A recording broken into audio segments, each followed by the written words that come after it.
Hey, what's up, y'all? It's your girl, twitch.tv/AlisonBar, and today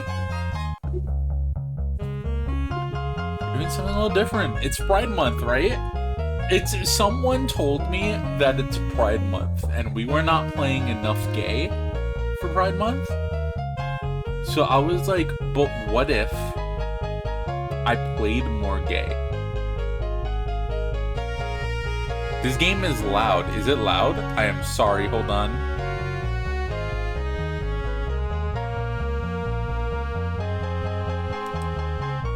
Is it loud?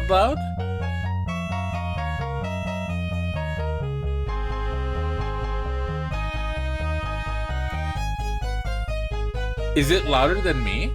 Okay, hold on.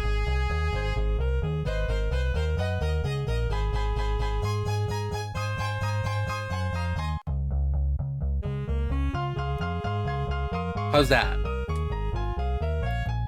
That a little better? That's better? We good?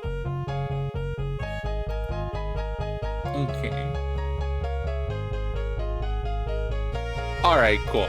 As long as it's not super loud and, you know, blowing out anyone's ears or louder than me, then we're good, right? And we're good. Abaddon, we good?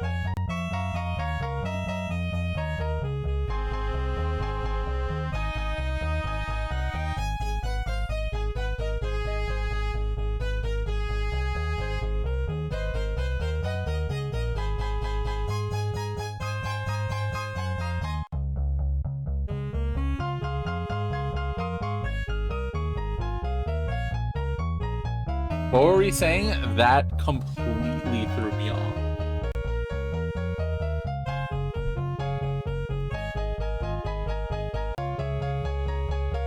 Right. We're gonna be doing gay shit.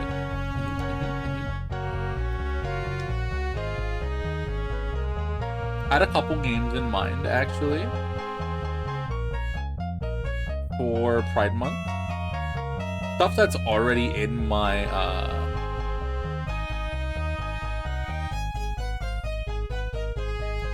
my library.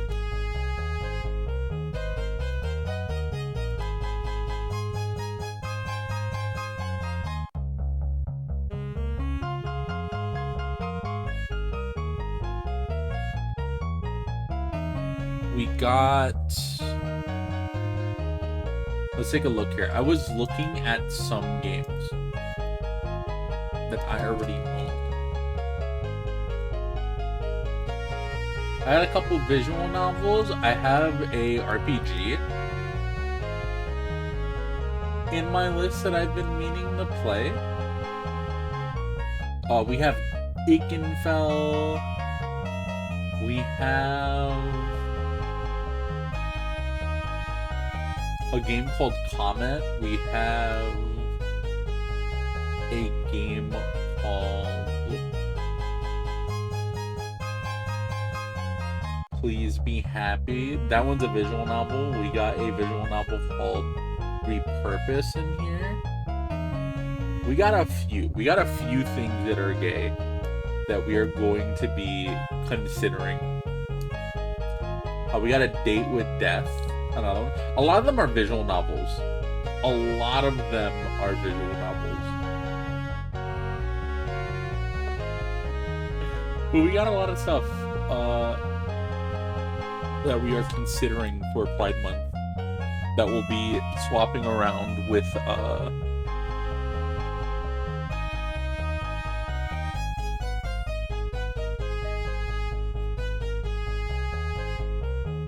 Judgment.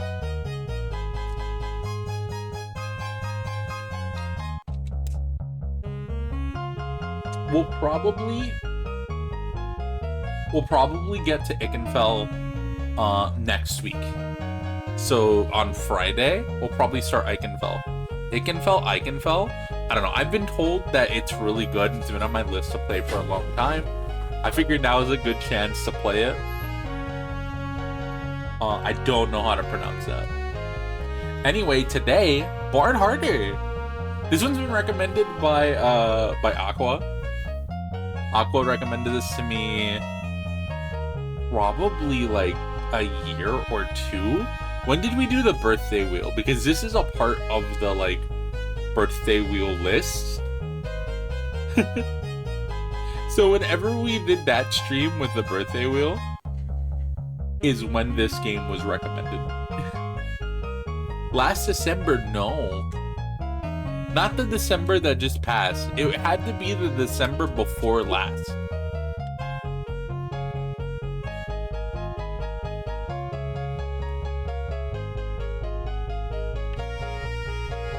Right?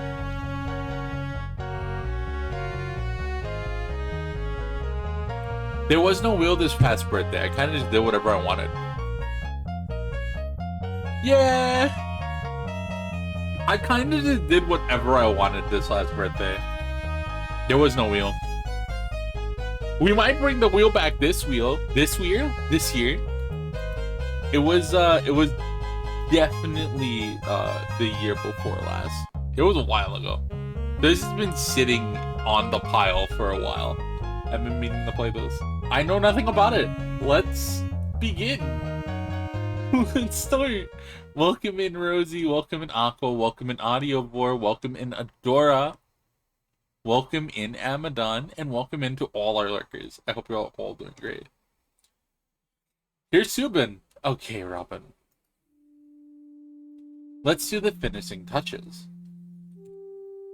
So, for your character, you've chosen to play as a half-elf male bard. Yes.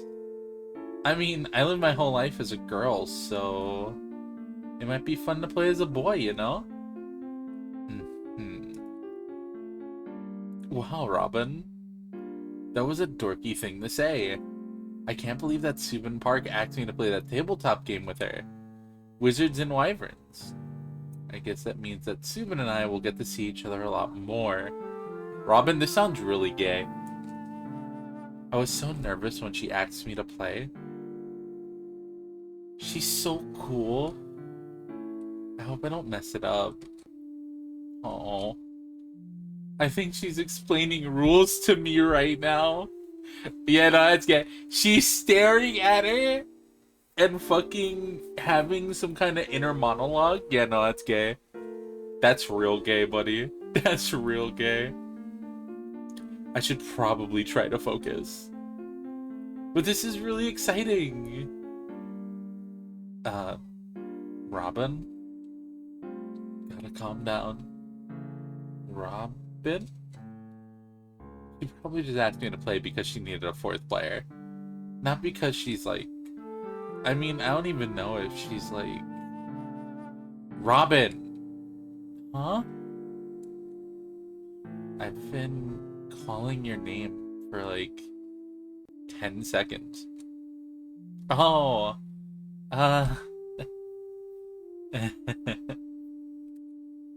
sorry. I guess I spaced out. Were you having an interior monologue? What? No? No. You need me to go over the rules again? Yeah. No. I'm not a tabletop expert. I am not actually. Please teach me about the game.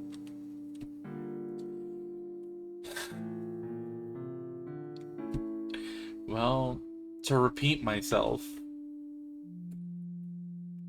Wizards and Wyverns is a game where we make up the story as we go.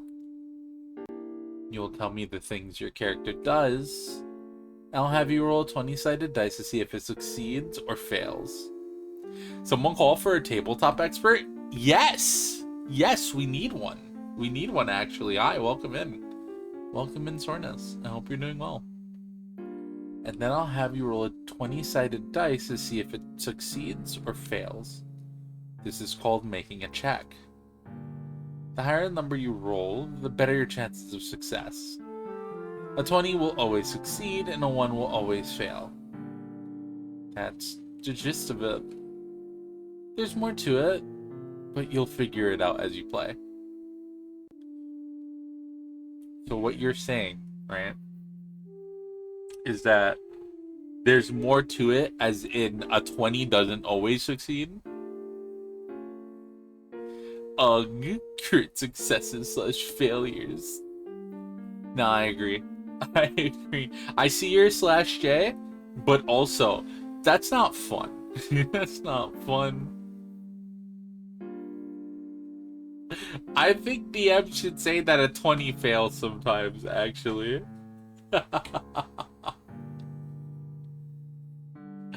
I think the DM should be allowed to be like, hey, actually, no, that didn't work.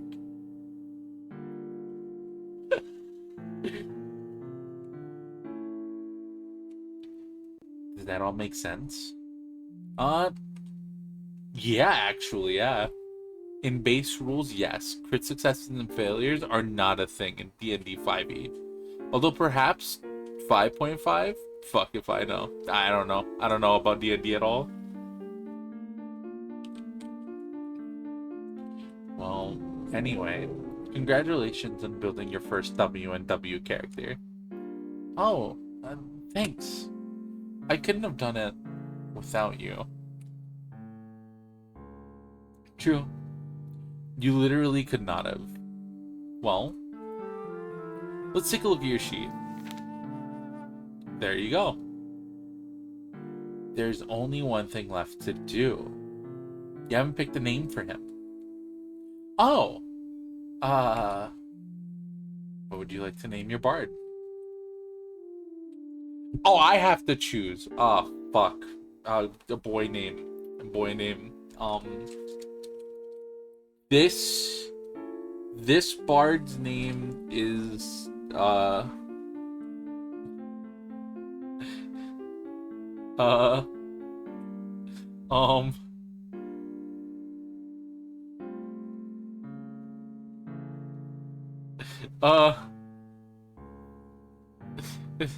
this is Isila.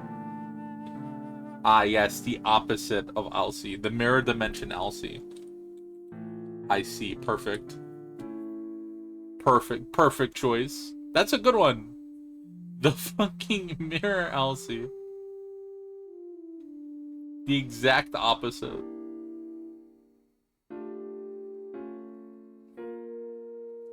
I'm an old 3.5 player where they didn't do it for skills, but it was a common house rule, so I wasn't sure. Huh. The advice being, instead, if they can't succeed slash fail, don't have them roll.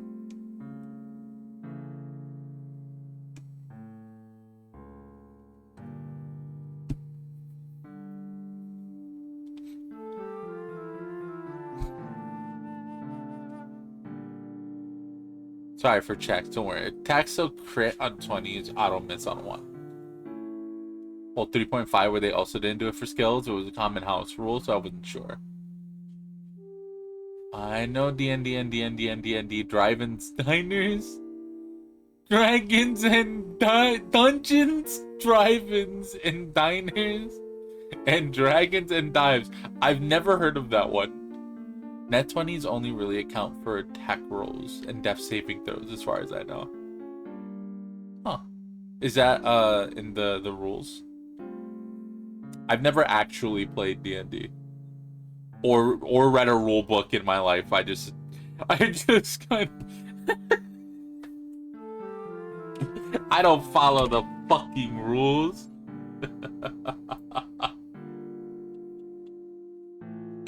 Buddies don't listen to rules. That's silly.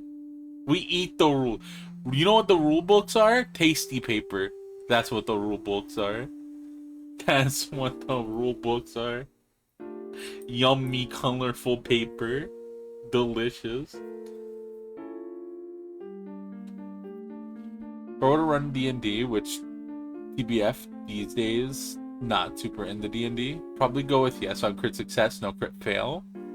Or yes to both, but crit fails aren't like humiliating. They're just some real bad circumstances. That's valid. I love nibbling the math rocks. The rocks are tasty too. Really yummy. Really yummy.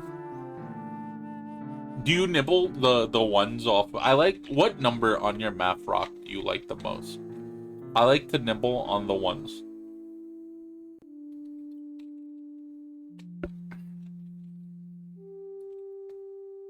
The 20s are extra good for death saving throws.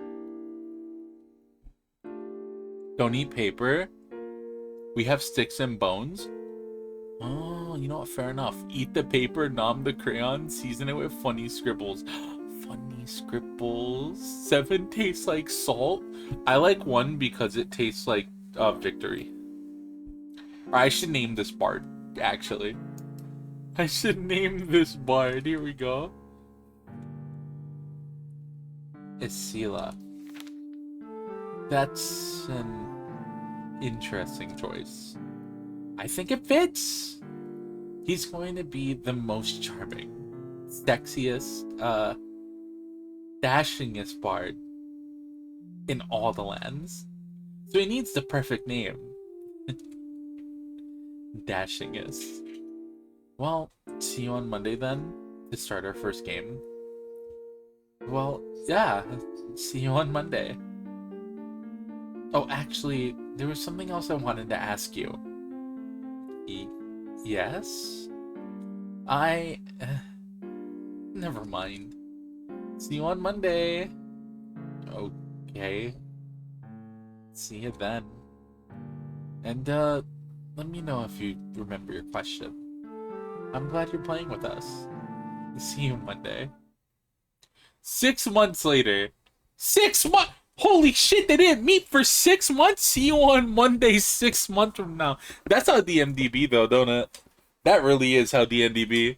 Hey, I'll see you on Monday for session 1.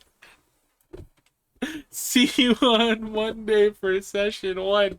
We fucking don't get a chance to meet up until 20 Mondays from now. Oh boy. Oh no, this is a couple campaigns in. This is a couple campaigns in. Brave Sir Mubblebrawn. Sithis Direblade the Thief. Wise Arabella the Archmage. And of course, the dashingest bard in all the land. The dashingest. Isila. It has been a long and arduous journey. But now, at long last, you realize it is time for your greatest adventure. I like the guy with the beard. Yeah, pretty cool, right? Couple campaigns, that is certainly not... Sorry, a couple sessions is the word I was looking for, not campaigns. a couple of sessions. The problem I see with crit fails from a narrative standpoint is that many people make them excuse for something slapsticky. Kinda kills the hero fantasy for a lot of people. Better to do a failure that reinforces the fantasy. Yeah, you're a badass, but there's a dramatic twist against you. Not you shitting your pants and falling over. LOL. That's true and fair. That's true and fair. Honestly, I never enjoyed hearing people do something like super silly. Like, it's fine, but also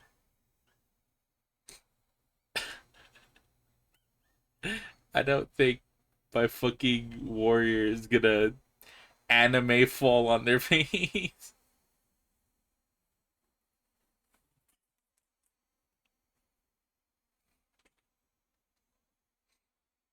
Yeah, that would be. It's time for your greatest adventure to end. To end? A burst of thunder cracks loudly, shaking the very rafters of the palace. The lightning illuminates the skeletal, hideous visage of Ulkozar, the Lord of Crawling Bone. Your enchanted violin shakes in your sweaty palms. You hear his low, maniacal laughter.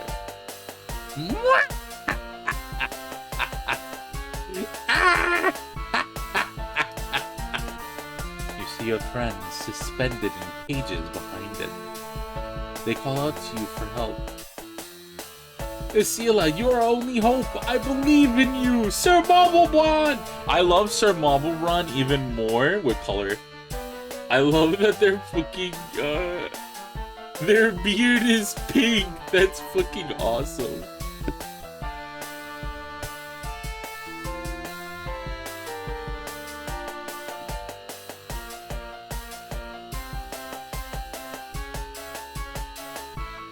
Play this very carefully, Isila. You have to outthink him. I told you guys this was obviously a trap. We're screwed. Kuzar slowly levels his gauge to stare at you, Isila. You're too late, little hero. 3 of your friends are now my prisoners. I only need 3 sacrifices to control the world biter, the demi-dragon. And now you've arrived. Just in time to die!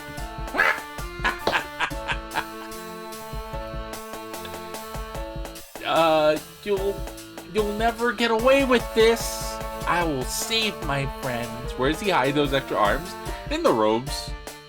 You know, just like, the robes are long enough that he could just kind of like fold them up a little bit, and you probably won't see them. Yeah, like in the sleeves. It's a good trick. Honestly, you would never suspect it. Suddenly an extra arm comes out and you're like,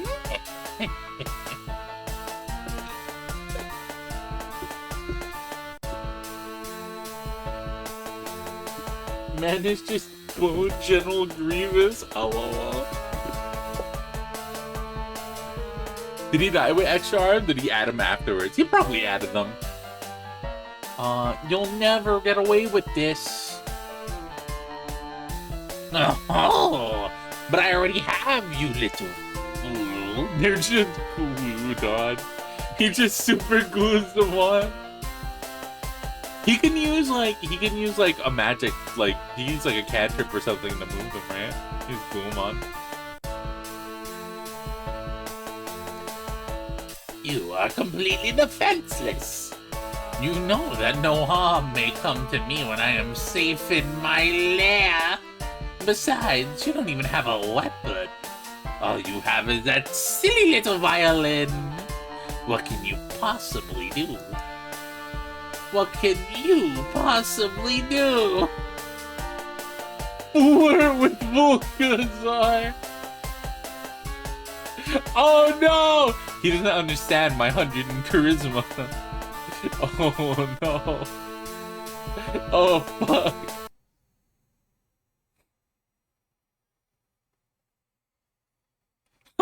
the fucking cut from the skeleton to the DM just looking at you like, God damn it. God damn it.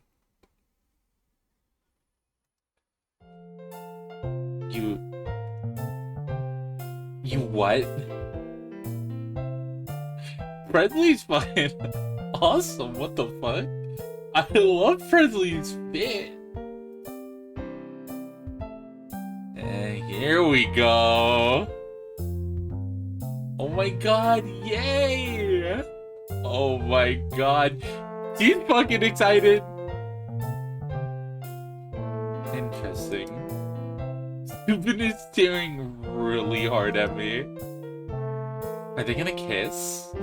You kissed a lich. Kissed a lich. Nia is probably Pinkbeard. Probably, yeah. She's the only one wearing pink, so like it fits, right? Nia wants to see the bard go to Bowtown, LOL. Nia is so fucking cute.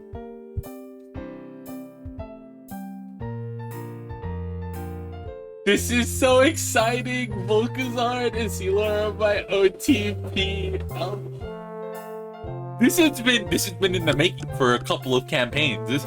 This pairing has been growing for a while. Y'all don't understand. Your OTP has existed for a grand total of 4 seconds. You don't get it. It's always been there. You don't get it. That's what makes it so thrilling. There's so much new relationship energy. Relationship energy? He's trying to murder us. Are you really gonna try to flirt your way out of this, Robin? I guess I did just decide to do that. I guess I did just decide to do that. Well, nothing to do but to commit to it, I guess. You really underestimate how fast campaigns go. It's been 6 months. It's been 6 months. That's quite a few Mondays.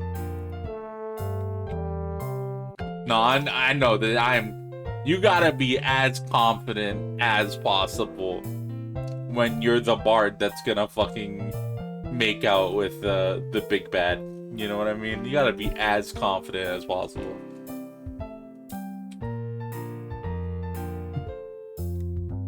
Listen, I put every single point into charisma leading up to this moment. You don't understand how useless I was otherwise, but we got so much. All our charisma checks were impeccable, I'll tell you what.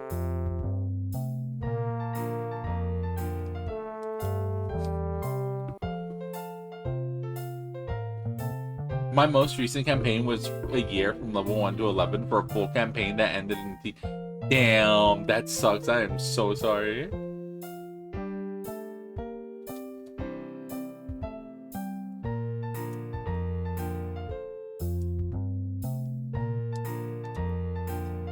Listen, this one... listen. Come on, you guys. Have a little faith. Asila is the most charming, sexiest, dashingest bard in all the land. If anybody can succeed in convincing a Death Lord to renounce evil, it's Asila.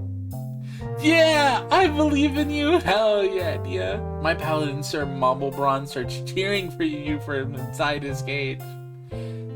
It is Maublebron. She is. She is. Oh no, I said, hey, listen, I said session. I fixed it. My bad. I said session. I said I fixed it. I said I made a mistake.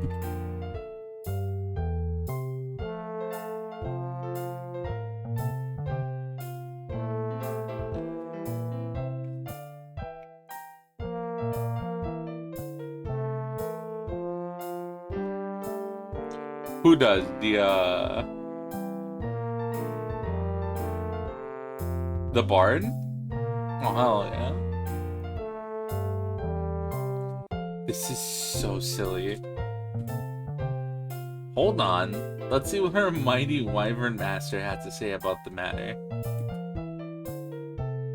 The entire gaming table is silent as Subin stares at me impassively. Her gaze is so intense.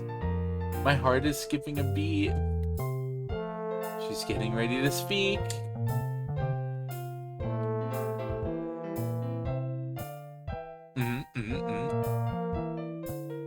Are you sure you wish to pursue this course of action? Volkazar won't hold back. Flirting with Volkazar, the Lord of Crawling Bone, King of Putrid Race, Bringer of Blight Unending, High Wizard Notorious, and Dark Star, which blots out the morning sun, is, well, a risky proposition, to say the least. So I ask you again, are you sure? Oh, I'm sure. I don't have any other options. I'm entirely sure. You gotta be confident. We gotta roll it now. Oh shit. We're doomed. This should be interesting. Whee! Very well. It is decided, Asila the Bard. In your desperate attempt to rescue your friends, you've chosen to flirt with Volkazar. This battle has now become a war of wills. Let the story continue.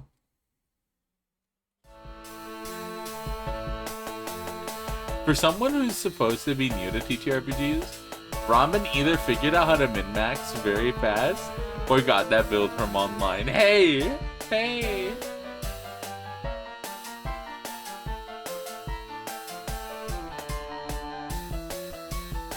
Listen!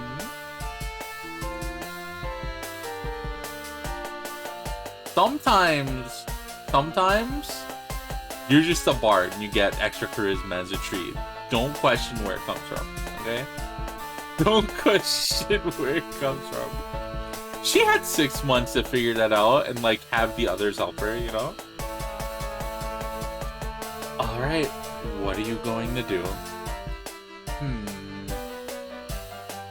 I raise my magic violin, and I start to play Waltz of Wooing.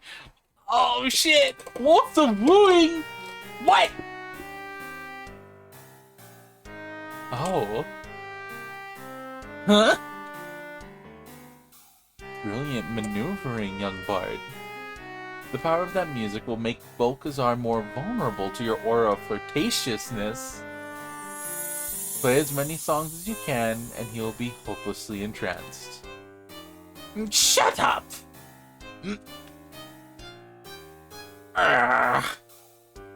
You would dare use your musical magic on me?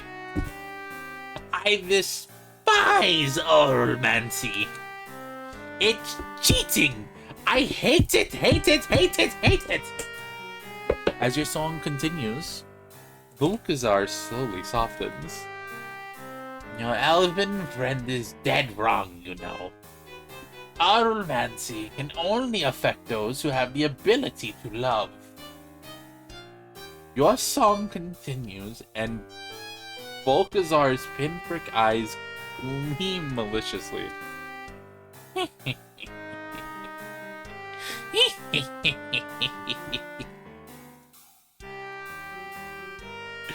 Bro, you don't even have ears. He hates it, alright? Fuck you. He hears it all fine, alright? He knows it. Sornus has a point. This is not D&D. This is W&W. You know nothing of W&W rules. This is true. Wait a minute.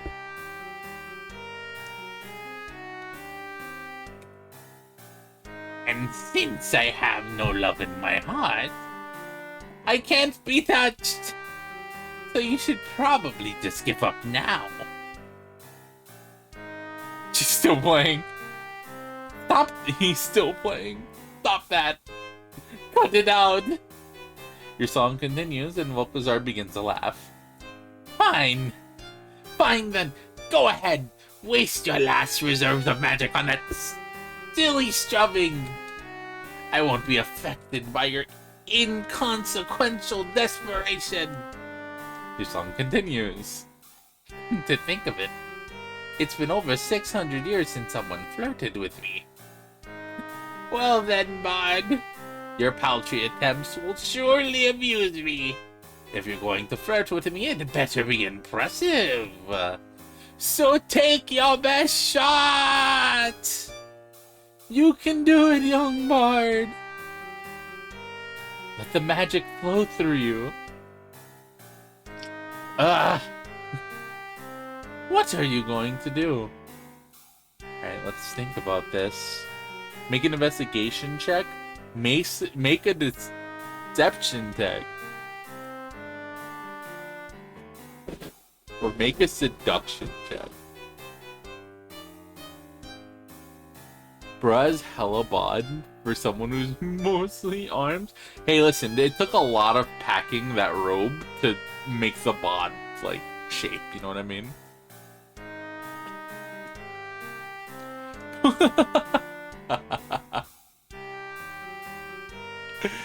Oh.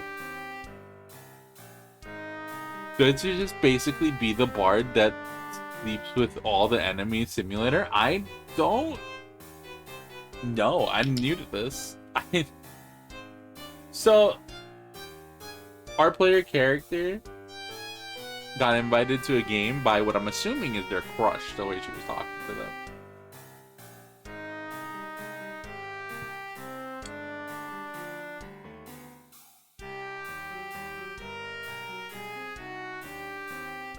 And this is like her first character. I don't know if that's what her goal was, but it might be. It might have been her goal to sleep with every enemy. We're definitely trying to sleep with the big bad right now. That is definitely what's happening. Do we make a seduction check so early? Should we make like an investigation check? Like keep our music going? Or make a deception. I don't want to deceive our would-be lover. That's not me. That's mean. She knows a song of wooing. She's built in this direction. Or he's built, yeah. He is built in this direction. But the song of wooing could be used for other things, right? Let's make an investigation check. He's gonna make a check. I'll roll for investigation. You rolled a 19. Huh. I chose correctly and my music's getting better. It's working. Excellent. Lady Luck is on our side. You take a moment to search your surroundings. You notice that Volkazar seems to put a lot of effort into the decor of its lair. The fancy braziers behind him are fashioned into the shape of dragon's claws. They match his staff perfectly. Could that have been intentional? Maybe he'd be flattered if I complimented his staff. I mean, why wouldn't he be? No man could resist a good staff compliment, lol. Volkazar shakes off your first attempt. Now, you little whelp. You've had your practice attempt, but now your friends' lives are on the line. Flirt with me if you dare. Fine. Fire blazes in Volkazar's eyes as he challenges you. Now's your chance. What will you say? It's time to flirt. Oh boy. What a nice staff you've got there. What a oh, I love that staff. What a gorgeous staff. The twisty You notice. He dropped it. Don't drop it. Of course I did. Your staff matches the braziers. That can only mean one thing. You have excellent taste in interior design. You're fashionable and tasteful. Volkazar's eyes glimmer in rebellion. Your words mean nothing to me. Everyone knows about my legendarily good taste. How dare you try to woo me? Volkazar staggers back, covering his ears. But your plan gets even more powerful. Oh, cease this wretched musical onslaught.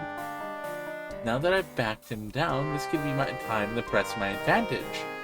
But how? Use the mind invasion spell. What? But I've been saving it. Saving it for what? This is the final boss. What if I need it after? What if I need it? If you know what makes Volkazar tick, you'd be better able to flirt with him. I thought I told you to shut up! Stop helping him! Okay, it's my only shot. I hold my violin aloft, and I cast Mind Invasion. Yes!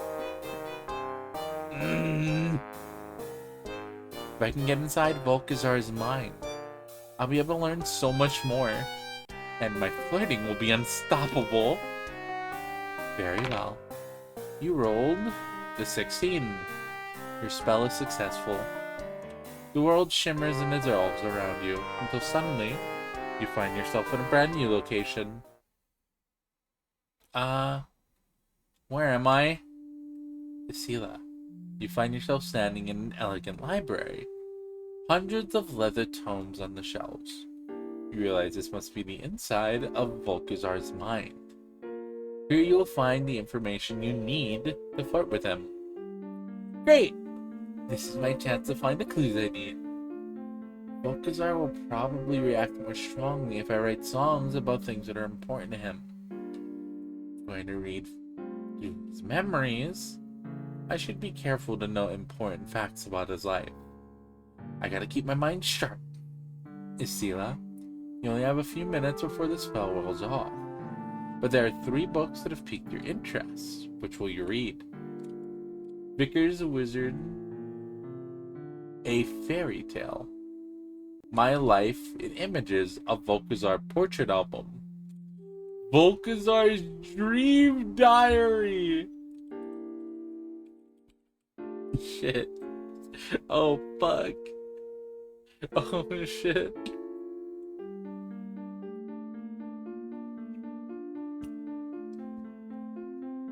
I want to go with either the portrait album or the Dream Diary for sure, right?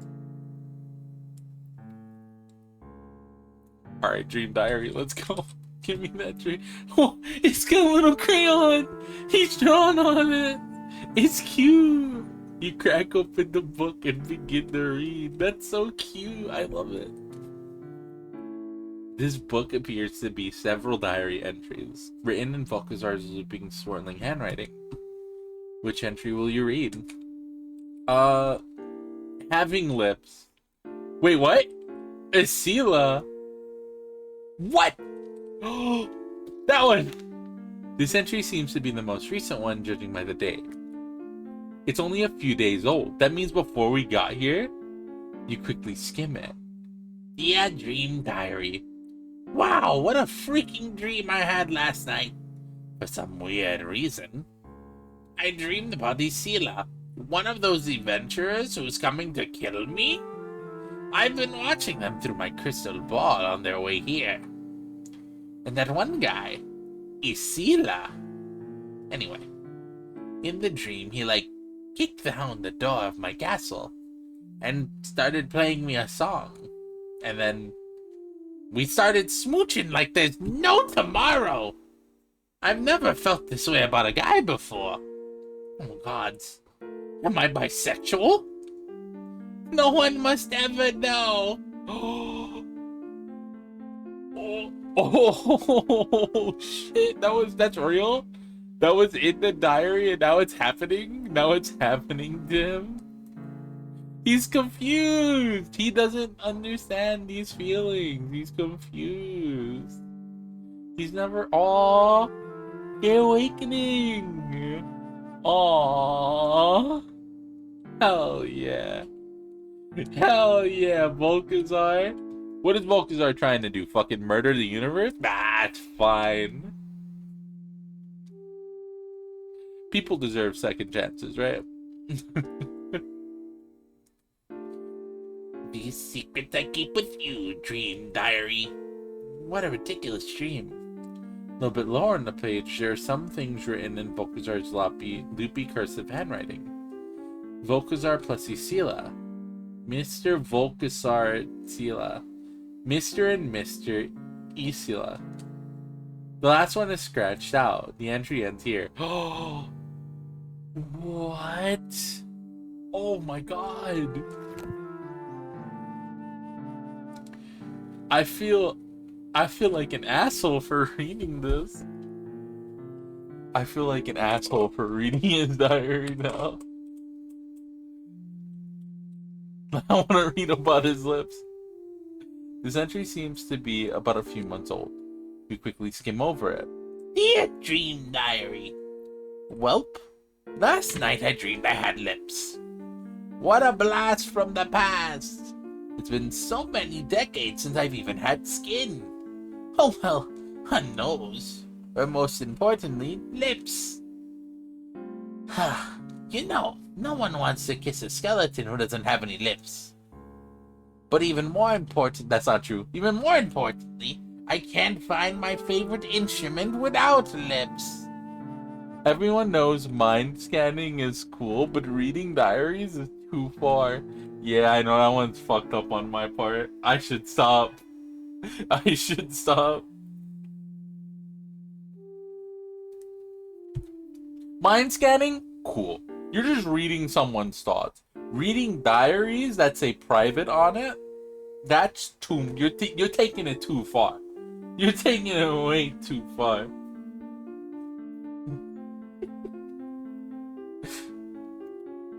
I can't play my favorite instrument without lips. I'd better make sure no one ever finds this dream diary. They might find out my secret. But there is one instrument that is my weakness. Okay, in that case, I won't write down what it is. Lips really is a weird bird when you think about it. Lips, lips, lips. The entry ends here. So some kind of like wind instrument then, right? He likes bagpipes. The statue?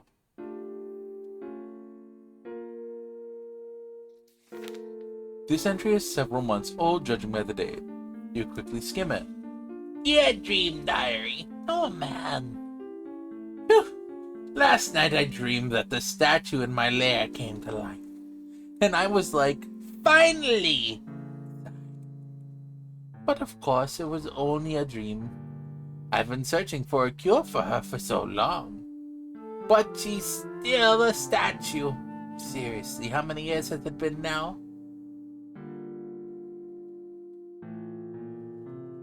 And still, there is no magic that can break the spell.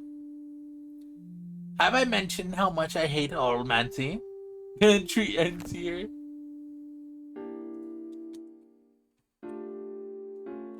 I love how much the GM is fucking yes ending the player's plan here. Yeah, they're just fucking giving them. They're just giving them animal. What did she roll? Like a fucking 16?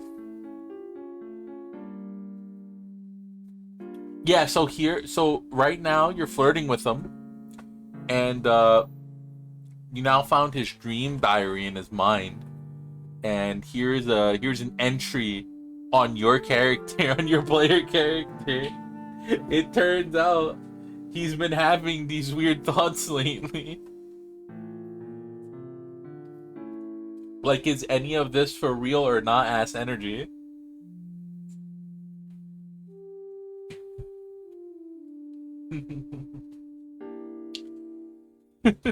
And she's just barreling through these.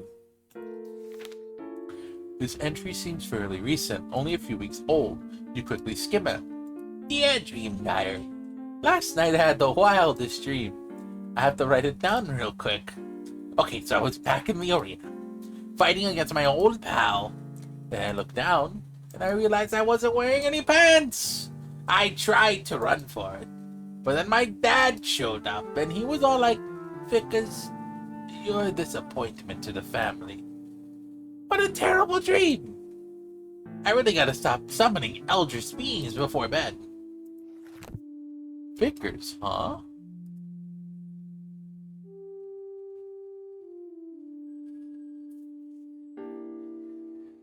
Was that his name?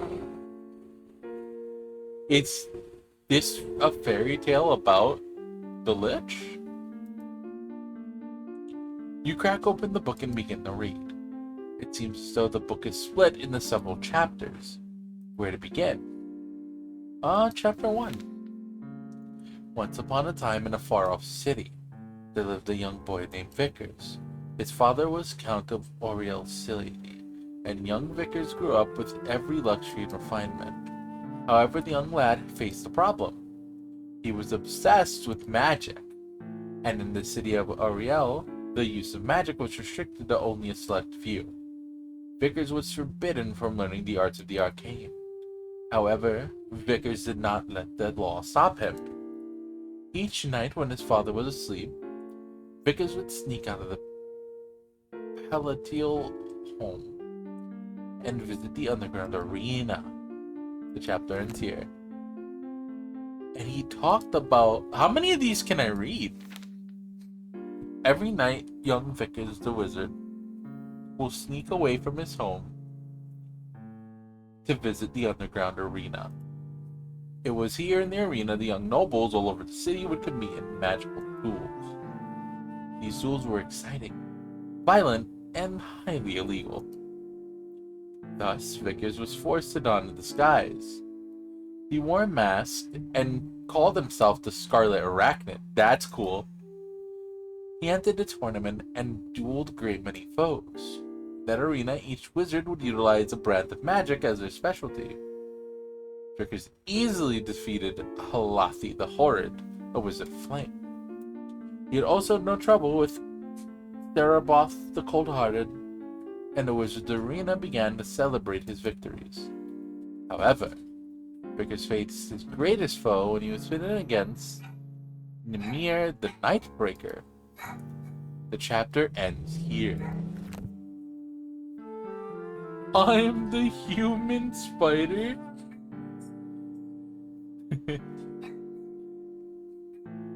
That would be a really funny name. Some Spider-Man, you say? The heroic Vickers squared off against Ymir the Nightbreaker. The elven woman, Ymir, was the most feared foe in the entire arena. When they fought, Ymir split the skies with light, shook the ground with thunder. Vickers was greatly impressed by her combat capabilities. In all his days, he had never seen such a brilliant and entrancing display of lightning magic. Okay, lightning magic. Despite Ymir's skill, Vickers overcame her with his own dark powers. In the end, Vickers was the victor. As the crowd cheered and screamed, the hooded figure in the stands watched and waited. Vickers slipped into the crowd and fled for home, desperate to return before his father awoke. He stepped inside the alleyways by a man in a hood. "Speak with me, my child," the man said. "Your power is so great, but I can teach you of a way to make it still greater." The chapter ends here. Chapter 4. "Who are you?" young Vickers asked, aghast. "I go by many names," the old man said. "However, my most well-known name is Fate Father." Vickers was stunned. He'd only heard of the Fate Father in fairy tales and legends.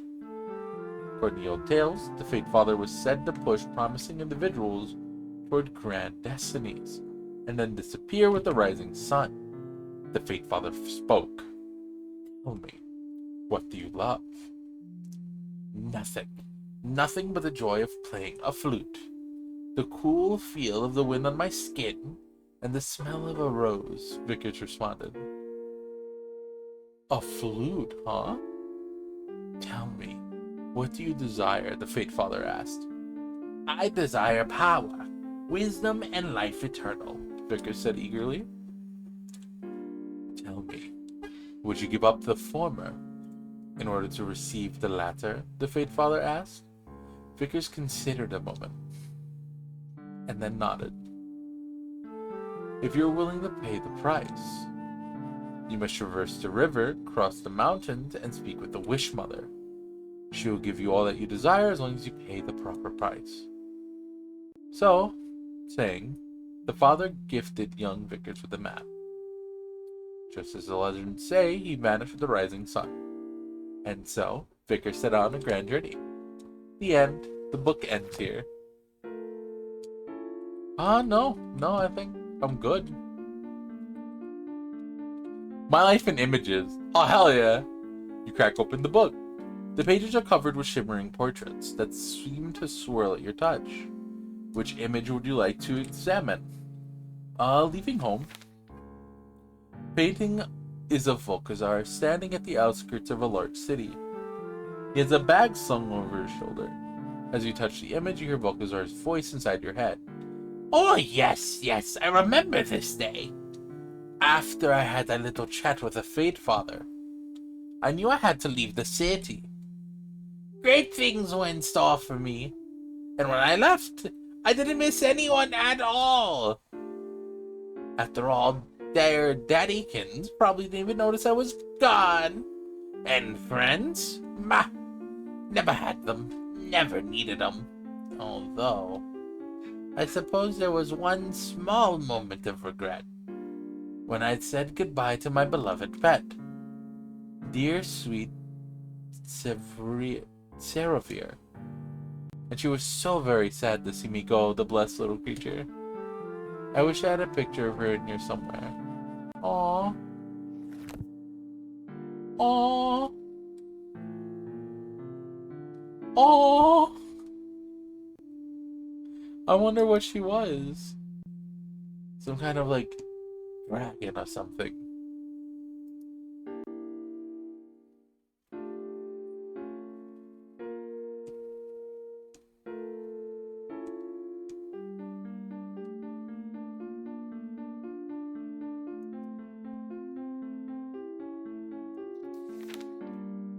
This is a portrait of Volkazar being attacked by half a dozen bandits. He looks terrified. As you touch the painting, you hear Volkazar's voice inside your head. Wow, this memory is embarrassing. What a disaster this was. I had been out of the city for maybe 3 hours before I got jumped by hoodlums. But he had a Petrolantula and his wizard fight persona was based on her. That would be so cute! Scarlet Arachnid was because he had like a scarlet colored tarantula. Aww. That's really sweet, actually. Honestly, I would love a spider pet. It would be really fun. I wonder how hard it is to keep like a tarantula.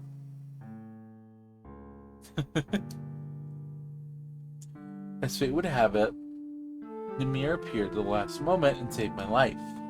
Yeah, Namir of all people! Apparently she saw me speaking to the Fate Father after our match and followed me out of town. When I told her the Fate Father had given me a map to reach the Wish Mother, she practically demanded to come with me. And well, she did save my life. And she was pretty awesome in our fight. So I figured, what the hell? Oh no, I just remembered. 2 of us made an oath of loyalty together. We swore that nobody gets left behind. We used oath magic and everything. So cringy. But come on, I was only 18. The voice stops. So cringy, lol. Hey, no, cringe is dead. Oath magic might be kinda cool. This portrait shows Volkazar sitting next to the elven woman. The 2 of them are sitting around the campfire. The woman is showing Volkazar a small box. As you touch the image, it warps and you hear Volkazar's voice inside your head. This is a rather nice memory, I suppose. Namir and I were on our way to meet the Wish Mother. Apparently, according to old legends, in exchange for a wish, you have to give up something you value. Namir was planning on giving up a little music box. It seems it belonged to her mother. Namir is such a sentimental person. A little too much, if you ask me. But when she opened the music box, it was a little easier to understand. The box plays The Red Rose of Spring. That's my favorite song. So, I suppose I can understand a bit of sentiment here or there. I remember realizing that I hadn't brought anything to give to the Wish Mother. I was really hoping that wouldn't be an issue. It turned out that it sort of was. The voice stopped. This portrait depicts Volkazar standing at a riverbank, staring in shock at 3 pale sirens who have emerged from the water.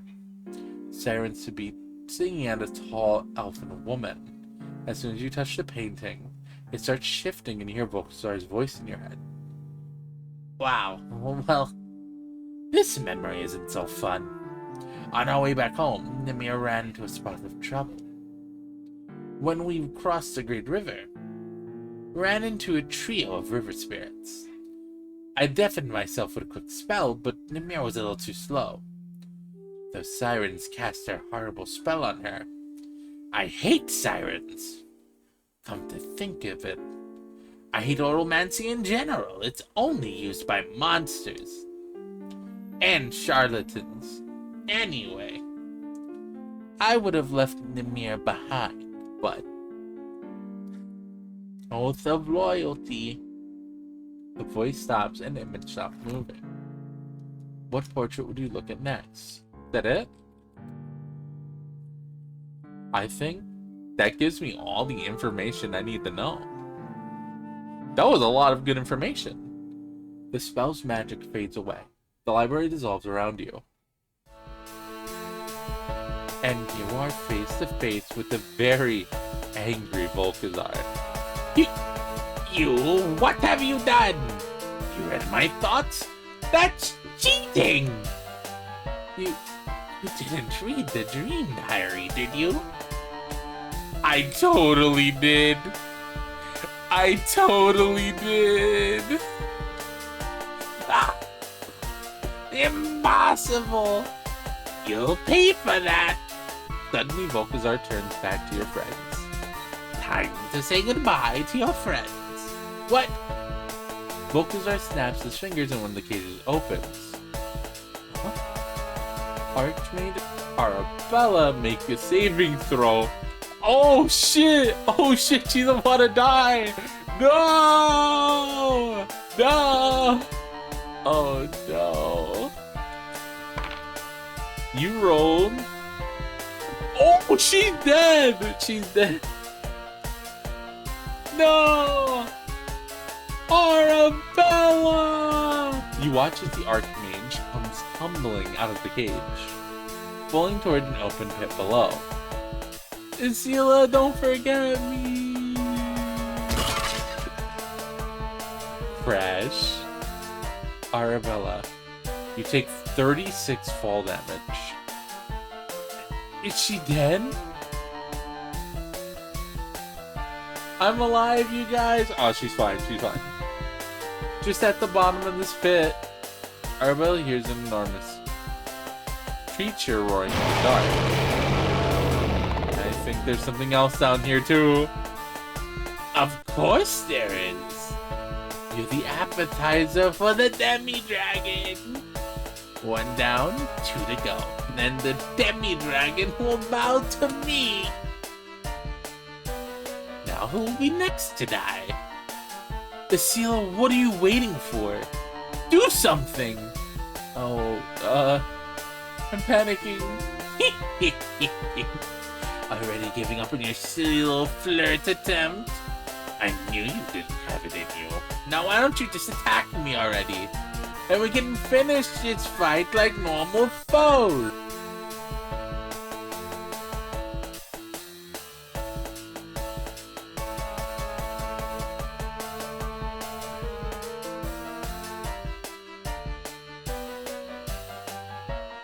That ice cream truck is probably pretty loud when I speak, isn't it?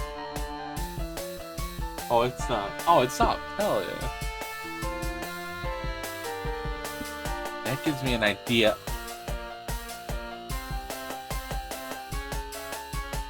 Is that ice cream truck picking up on the mic?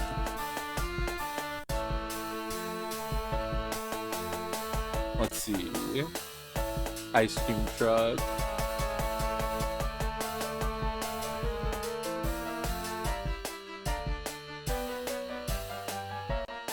Not really. Not that I can hear.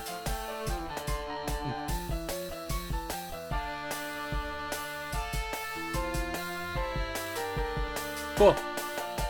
Can I hear any trucks, ice cream or otherwise? Perfect, thank you. That gives me an idea. Fine, if that's what you want, I will attack you, Volkazar, with the most impressive, flashy, sexy attack you've ever seen. I attack Volkazar. Alright, but what will you attack him with?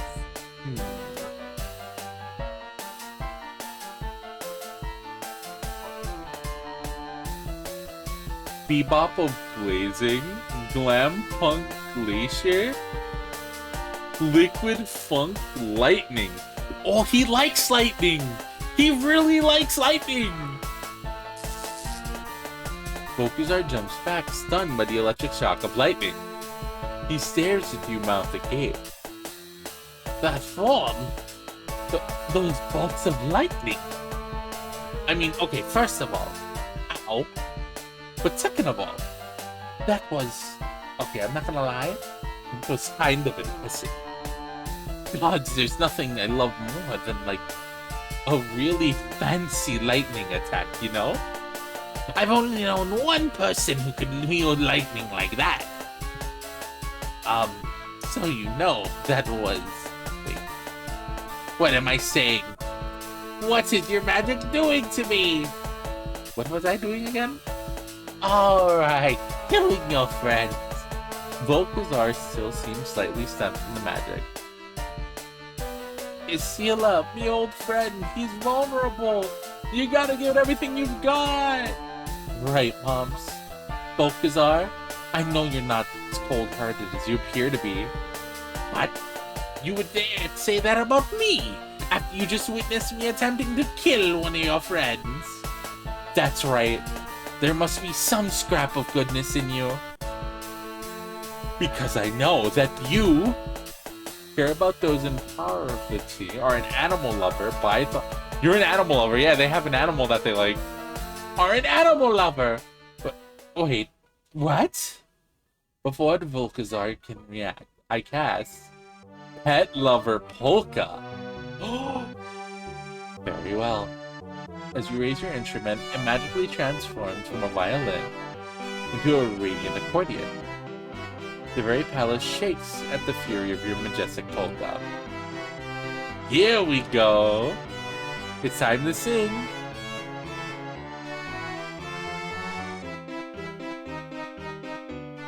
Oh, Volkazar, Volkazar, Volkazar, you're not quite as naughty as you think you are. You say you've never loved, you make that so clear, but you loved your pet name, Saravir. How'd you know that name? Saravir. Keep playing! Keep playing! Your music builds in power and rhythm. I also know you're a special pet. I don't know, actually. I don't know. We're gonna assume a spider because I don't know.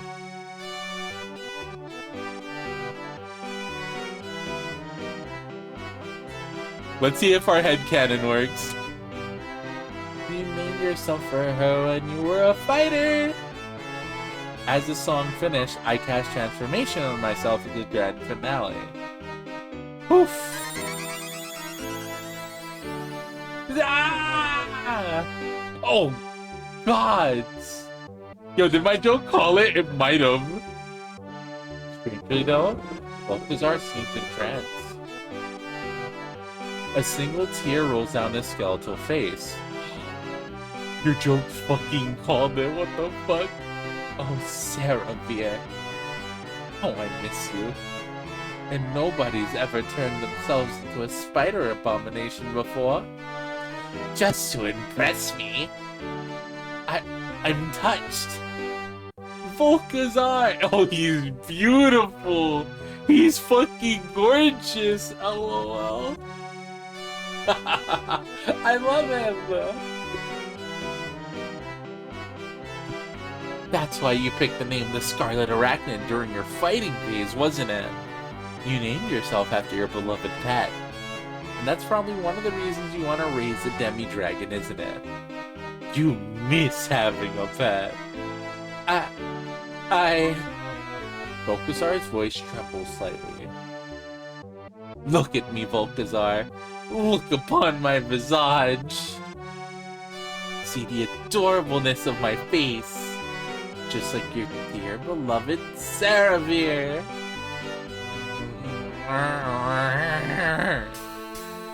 Silence! Volkazar snaps himself out of your spell. Sure, that's cute, but it's only a paltry enchantment. It can't stand up to real power. Real power like this! The last thing you see is Balthazar raising his arm to blast you with a beam of darkness. And just as he prepares to do so, the WM takes a bathroom break. It's break time. It's break time. Ah, cliffhanger! How will plucky Sir Asila get out of this one? I suppose we'll have to see if he does. We'll return in 10 minutes. Stupin's about to leave. Maybe this is a good time to ask her. Maybe this is also a good time to take a quick break. Bathroom break in game. Bathroom break. Maybe I can grab a quick bite to nibble on too. Alright. We're gonna take a quick break. I'm gonna say 10 minutes of break. I'm gonna roll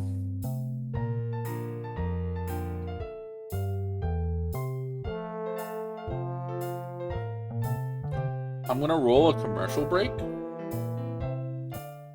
and we're gonna go on break for like 10, and we'll be back. Whenever I go on a bit of a self-care break, I always ask that all of you go on a bit of a self-care break. Get up, stretch, use the restroom, get some food, do whatever you gotta do to take care of yourself. And we'll be back in 10. Good call on the joke, by the way, audio board.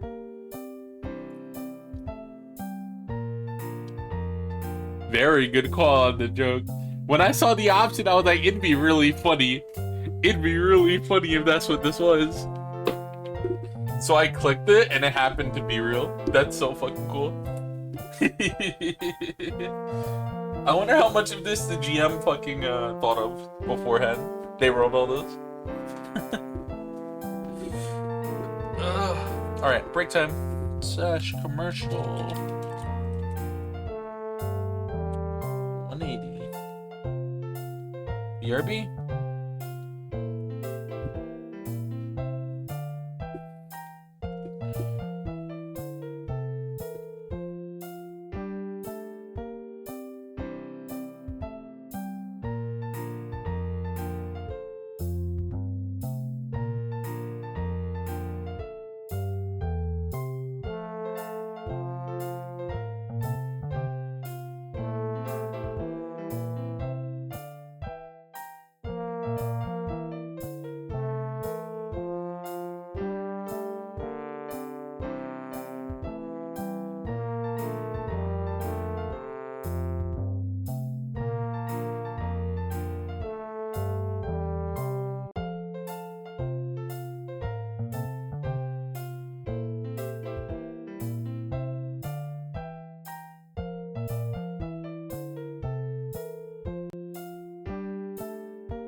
And we're back, just a couple seconds late.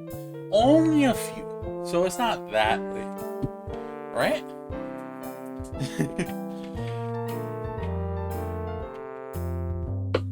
10-minute self-care break over. Welcome back, everyone. I hope everyone took at least a couple of minutes to get up and go use the bathroom and whatnot. You know, to really take care of yourselves.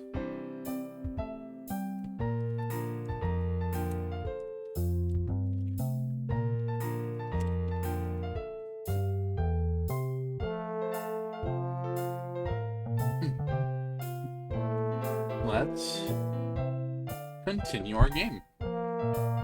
After I take a bite of my food that I just brought up.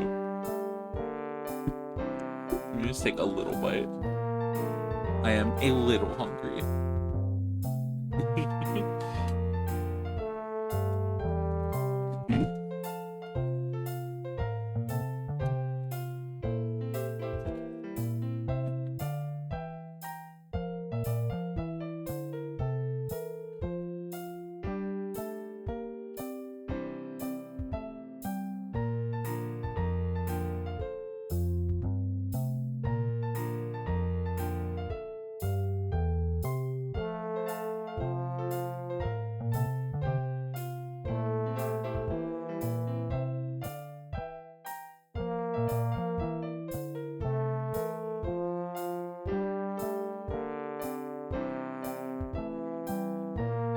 Wait. Maybe this is a good time to ask her. Hey, Subin? Shoot. She didn't hear me. Oh well, she's going to the bathroom anyway. Maybe I'll get another chance after the game. Well, friends, I'm gonna hit up the old snack bar. Anybody want something to drink? I would. Thank you. Let's go. Ah, damn, I gotta take this call. Be right back. Come join us in the kitchen, Robin. Well, we have a 10-minute break. Subin's in the bathroom, so I can't go talk to her. Who should I hang out with? Nia? Nia's cool. Hey, wait up, y'all. Plus, Presley's like in the bed in a phone call right now. I found Nia sitting at the kitchen table flipping through a book. It looks like Alden is pretty busy with snacks. I'll chat with Nia. Robin, hey. Hey, Nia. What's going on?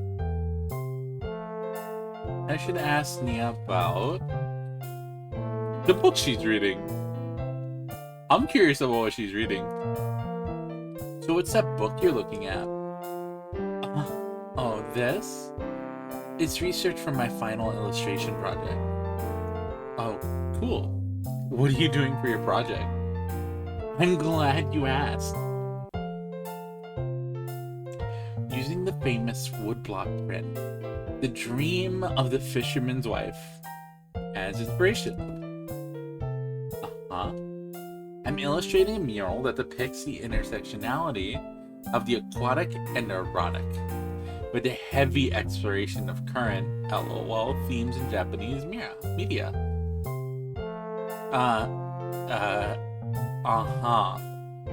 It's going to be a deep dive into the connection between the ocean, Eros, and the unknowable beyond. Obviously, there'll be nods to like Lovecraft mythos, but they'll be meant as like a deconstruction of the repugnant elements rather than a homage. Cool. Thank you. Thank you, Rosie. Sometimes I really don't understand what Nia is talking about. And, what's the book she's reading for research? Looks like some sort of comic book about an octopus. Why is the octopus dating a college student? Oh, this is some weird What the fuck, Nia? Nia's looking... She did say the erotic. She's looking at some interesting tentacle media, huh?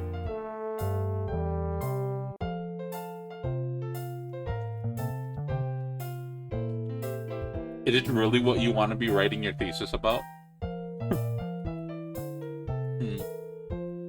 Weird. Let's change the subject. What should I ask her about? Let's ask about the game. It's a wild session, huh? It sure is. I can't believe that Sela is flirting with Volkazar. So I guess I shouldn't be that surprised. Sela is so charming. Heck yeah, he's the charmingest. Don't you remember when Sela flirted with my little dwarf for Sir Maublebron? How could I forget? That was one of my favorite scenes. Sela picked all those violets from the Garden of Witch Ackle. Then Mom's laced them in his big fluffy beard.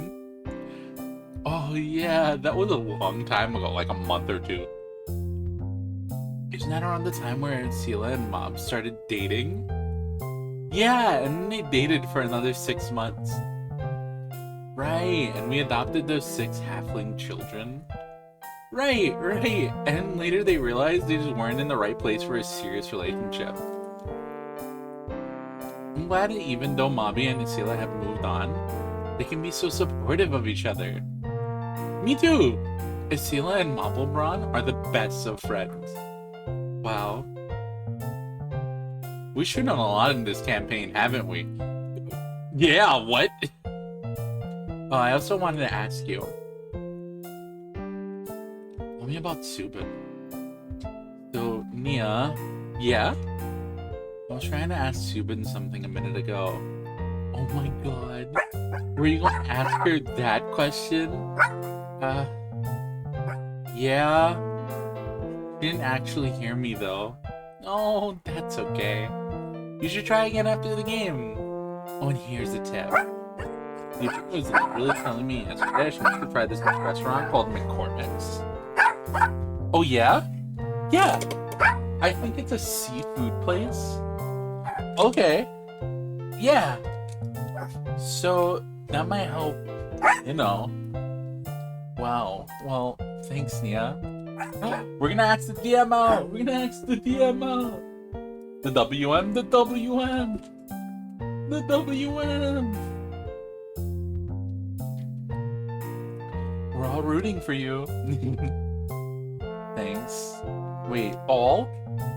Am I that obvious? Maybe we should change the subject. Maybe we should go back to the game. Let's go back to the game. Looks like everyone's heading back. Let's join them. Let me take another little bite here. Hold on, let me take another little bite.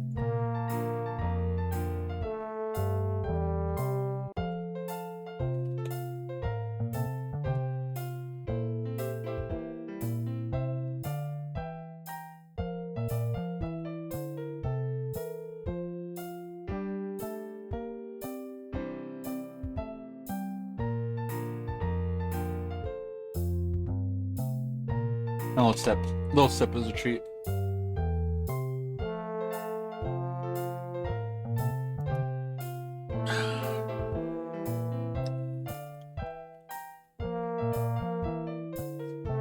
Welcome back. Where were we? Oh yeah.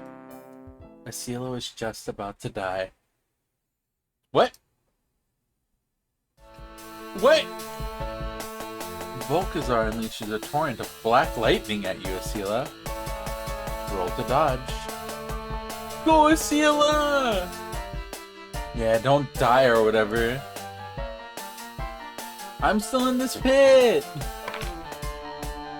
You rolled a 5. Oh, we're about to get fucking destroyed! Oh no! Your body is engulfed by electricity. You take 47 damage. You hit the floor. Your clothes smoldering with electric energy.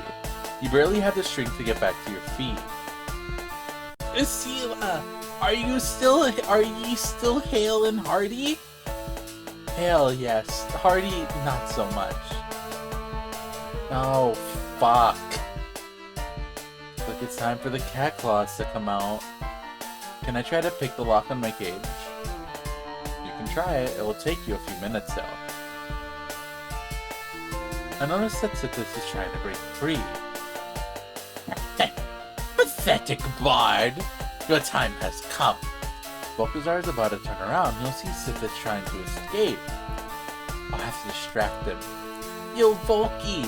What? I'm not down yet. I got another song in store for you.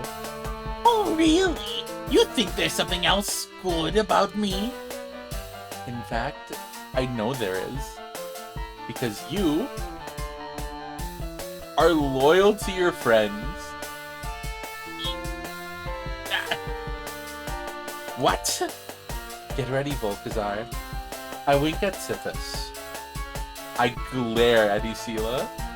I glare at Sithis because I know how much she likes glaring. Aww. Get ready for what?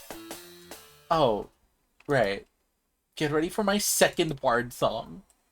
The Loyalty Lullaby.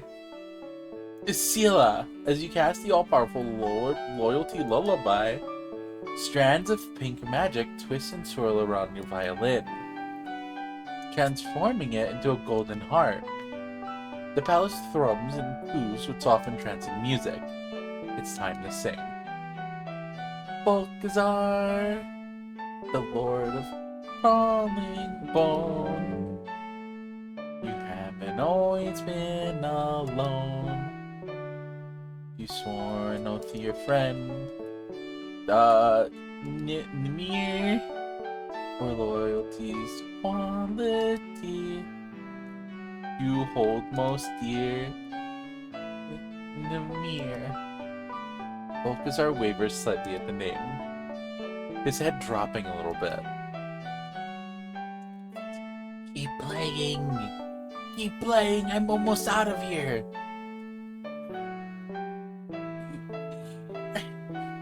I don't care about Nimir. I broke that oath a long time ago. That's not true. For even when she was, I'm not going to,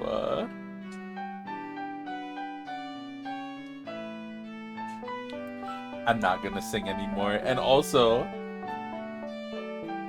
she's turned to stone right there. You brought her here, to your own home. The soothing music continues to play, and Volkazar struggles to stay awake. What are you talking about? That's nonsense. No, it isn't. In fact, she's right behind you. When Nimir got turned to stone by the sirens, you brought her here to your palace because you've been searching for a cure. Because you are loyal to your friends. Oh, hell yeah, I got the cage unlocked. Just like I am the mine. Subin, I leap out of the cage, claws outstretched, and plunge a dagger into Volkazar's back. Well, you rolled a 13. Volkazar lurches and he takes 21 points of damage.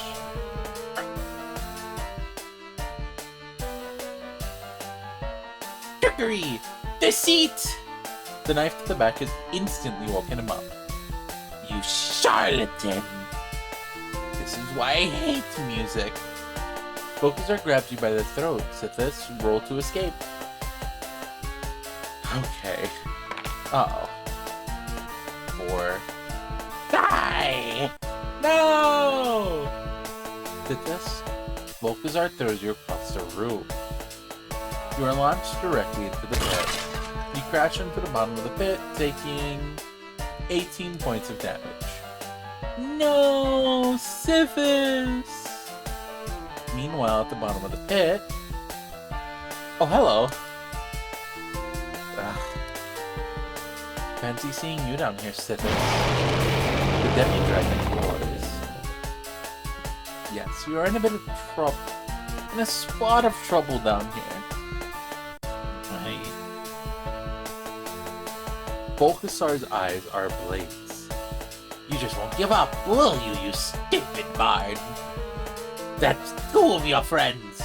God! They're both fine in the pit. Why don't we end this silly little game? You've done your best, but you are no match for my powers. Bulkazar is gonna be tough to break. I should pump up my playing, but how? Basila, I may not have any spells nor lockpicking abilities, but there's one thing I can give ye. Backup vocals. Thanks, Mavi. With Marble Bronze rich baritone vocals backing you up, your romantic power grows exponentially. For the next 30 seconds, your aura flirtatiousness will be doubled. Basila, which song will you play next? I'm feeling pretty confident. What the heck? Let's play my theme music. I know it quite well. Nice. Let's go. Boom, boom, boom, boom. Alright, let's roll for performance. You rolled an 18. Ah, yes! Your violin sparks and bits flame as you engulf Volkazar in a maelstrom of unbridled charisma. The very atoms in the air seem charmed by your playing. Flowers burst through the cold stone tile of Volkazar's palace, raising their petals to the sky. Gah! What sorcery! You're too sexy! No! Volkazar casts a deceitful mask. You can't flirt with me. If I'm not even me. Volkazar's body begins to twist and morph. In his haste, Volkazar transforms into the first person that comes to mind, which just so happens to be...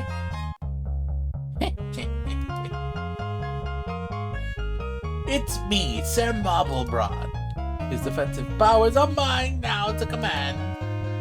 And I've stolen his personality too, yo-ho-ho!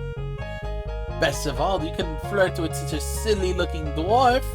They were dating at one point! Wait, no, they were together! Hey, wait a minute! They dated! Don't be so sure, Volkazar. I know how to flirt with Sir Marblebrand. In fact, I have the perfect gift right here. Give Sir Marblebrand a nice fish, a bouquet of violets. Right. Poof! A fancy bouquet of violets. Oh, hi! Isila, you've remembered my favorite flower? So thoughtful. Well, make a little flower braid and put him in my wee beard and... wait! What's happening to me? Even with a new personality, I still feel loved? Aye, that's showing him, Isila. Don't let up! You silly skell! Isila knows how to flirt with me even better than she knows how to flirt with ye! You've done played yourself! LOL. Ah! Forget this then! Isila, my voice is getting sore! Hurry up and finish the old bugger! Right. I keep playing the violin and flirting as hard as I can as I prepare my next song. Your music is bringing Volkazar to his knees. Such magic has never been seen before in all the kingdom.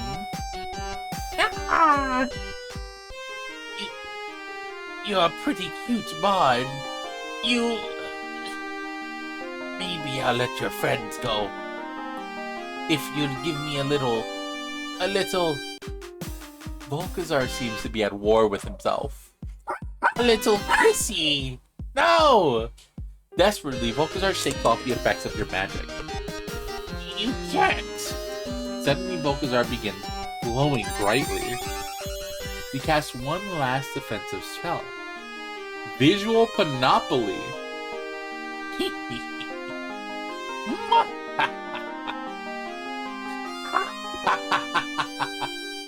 How can you flirt with me when you don't know which one is the real me?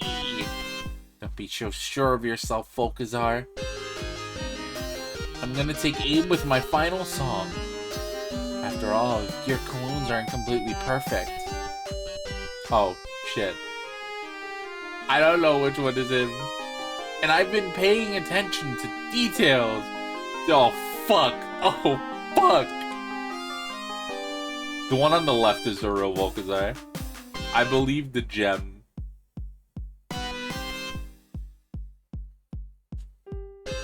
Because he's very fashionable, right? He'd match his gemstone on his, like, neck piece with his stone.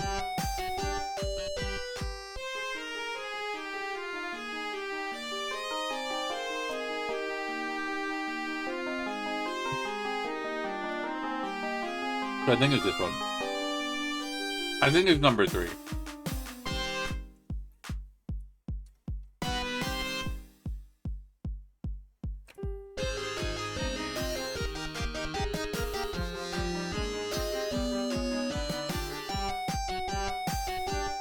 Take careful aim at Volkazar on the right. I'd recognize that face anywhere. And unleash the full fury of my next song. Power Ballad. Your choice was correct. Damn right it was. That was a good guess. I mean, I'm so smart. I remembered. Hell yeah. No! How did you know which one was me? You must have been lucky. Lucky? No. I just know you. Really, really well. And now that things are about to get real serious, because I also know your ultimate weakness. It's a flute. That's impossible. Oh, it's possible. And your weakness is that you have a favorite instrument. Right. Huh. What? That's right. And I know what it is, too. Here we go. Power Ballad time. As your music rages, Volkazar goes silent and becomes enraptured by the full force of your song. Hey, Sela, it's time to sing.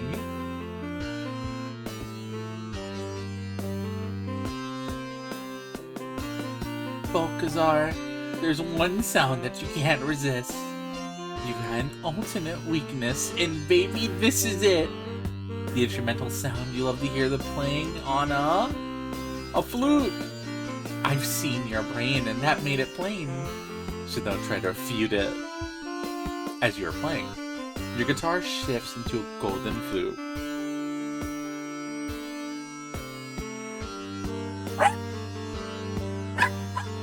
As expected by my arrival, you knew normally bullets would have no effect on me, so you cleverly accelerated it using a gun! Ah! Oh. So drop your defenses and sing along. I will not be singing anymore, I'm sorry. Because I'm about to play your favorite song. Here's a little ditty called... It's the Red Rose of Spring. That's his favorite song. I remember it. I remember it. I remember it. Dark lights glimmer in Volkazar's eyes. Oh, he filled the meter! In Volkazar's eye sockets as you mentioned the song title. For one more performance, Sela the BARD is gonna sing. Thunder claps as your guitar finishes the transformation into a beautiful golden flute. No! No! My weakness! Gun-accelerated bullets! That's right, Volkazar. You actually do like gun-accelerated bullets after all. You actually do like music after all. No, I won't listen. In desperation, Volkazar raises his hands, casting a glowing pink shield over his entire body. Can you break through it with your music? Have you flirted well enough so far? I think he's fucked. I think he's absolutely lost this one. There's only one way to find out. It's time to sing one last time. Here we go. With all your skill, you attempt to play the Red Rose of Spring.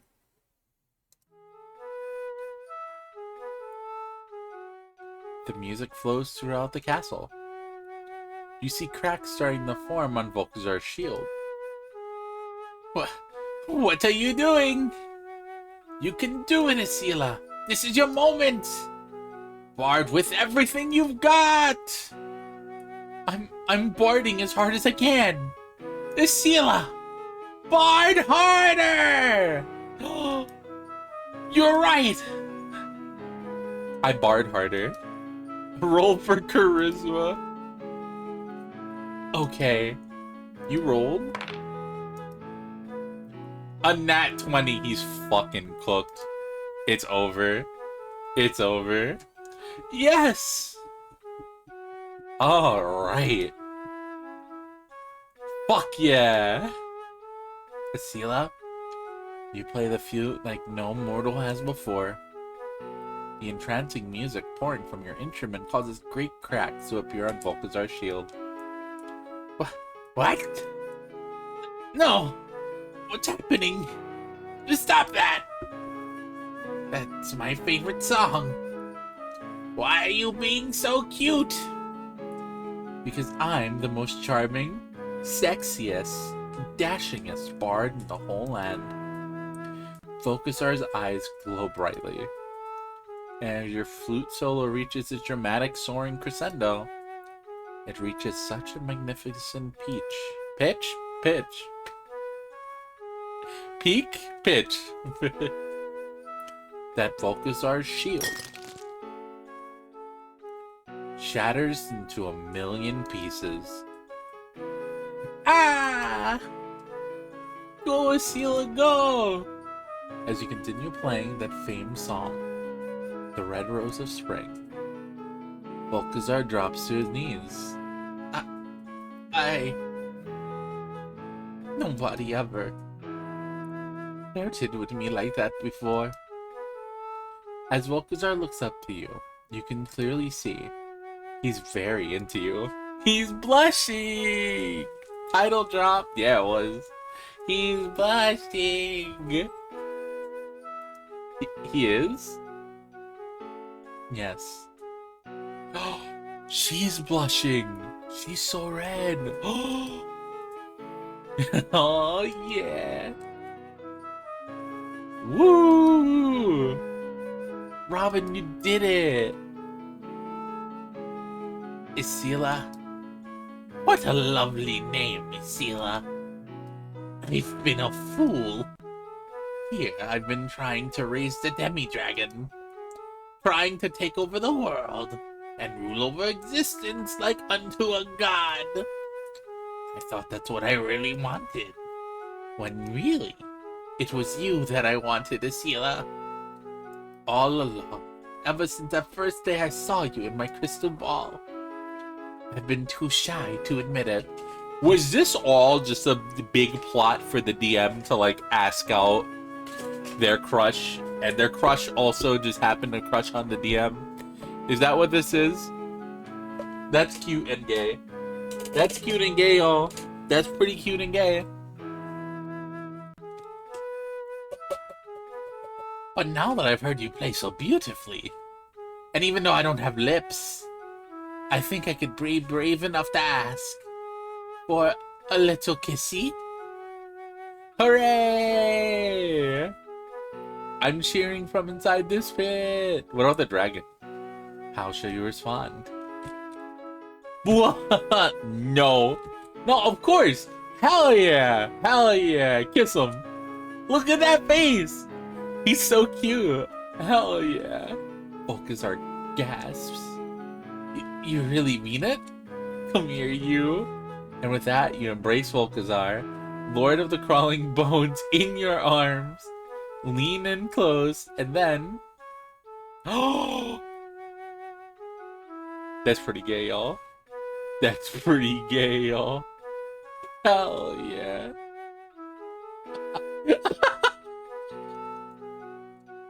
That's so fucking cute, though. That's some good art. That's some really good art.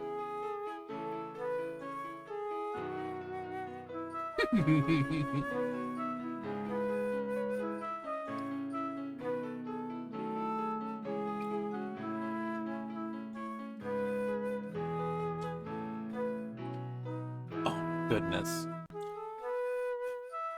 Oh boy. For once, I'm glad I'm in this pit. Is that smooching sounds? The two of you are locked in your embrace for what feels like an eternity. Aww.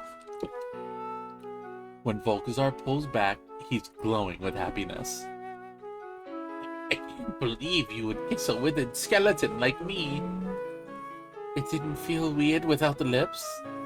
No, not at all. Volkazar, you really gotta let go of the lips thing. Lots of people don't have lips. Ah, I guess you're right. Volkazar thinks for a moment. Isila, you've given me an entirely new outlook on life. Yeah, he's lipless and proud. He's gonna go to Pride and he's gonna have a sign that's like, I don't need lips to be loved. It's gonna be great. Maybe I don't need to be an arch-god. Maybe it'd be good enough to know that somebody likes me. Oh, it's so beautiful. I'm sure the two of you are having a grand time. Grand, emotional, climactic time up there. But you think perhaps that someone can get us out of this pit? Oh goodness, what was I thinking? Of course I'll let your friend go. Volkazar snaps his bony fingers. In a flash, Sithis, Maublebron, and Arabella appear, deposited gently onto the palace floor. You are all looking a little disheveled, but not too injured. Isila, you saved us! What a dreadful affair that was. You did save us, but now we really ought to carve this skeleton a new ribcage. Hey, none of that. Volkazar has changed, right? That's right. You guys, I'm really sorry I tried to sacrifice you to a world-ending dragon. Could you ever forgive me? Sure. Yeah, why not? I've never been one to hold a grudge.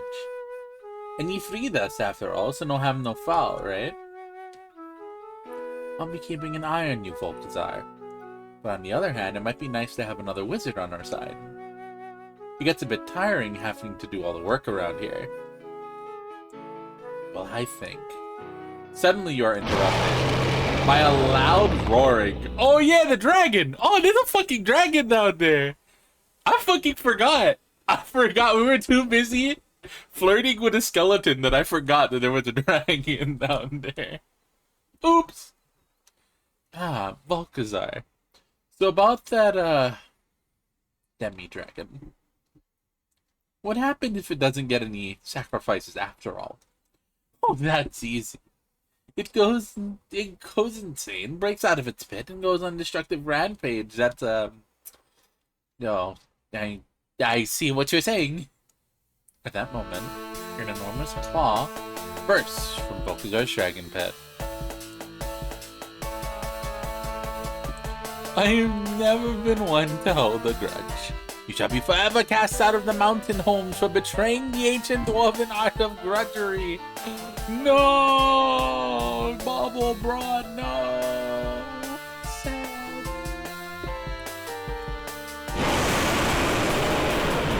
A massive gush of flame explodes towards the sky, illuminating the palace ceiling. Oh, goodness! Well, that certainly won't do. Alright, Volky. You want us to trust you? Time to prove it, okay? Help us fight this demi-dragon. I will. And make eye contact with Volkazar and give him a wink. He notices and tries to return your wink. But he can't, because he doesn't have any eyes. Oh no, no eyelids! Quickly, everyone behind me. Spells at the ready? Asila, play that sexy flute. Yes, babe. Time to die, demi-dragon. With your new friend and possibly more. The five of you stand side by side as the demi-dragon arises from the pit. Will you all be victorious in your battle? Or will you all be consumed by the flames? is a question that can only be answered at our next session. Wow. Yeah, no, that's not this game. That is not what this game was about.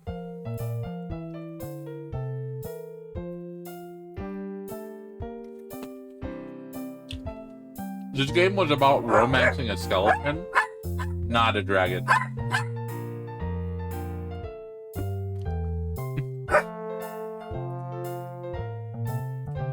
Scribe, write him in the book of grudges. No, not the dwarf. Well, that was certainly exciting. Will we survive the next one?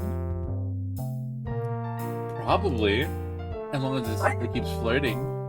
Yep, got a private dragon. You did it, Robin. Thanks, guys. Well, hate to run, but I've got to get home.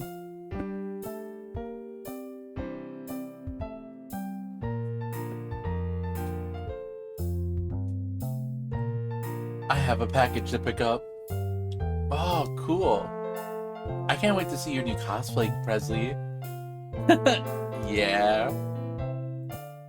I'll show it to you guys when it's finished. Well, see you next week. Thanks for letting us play at your apartment, Alden.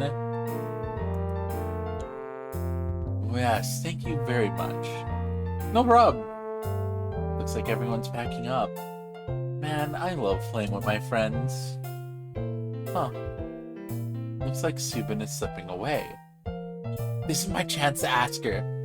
Should I? Robin, go for it. Before she gets away. Okay. I guess I will.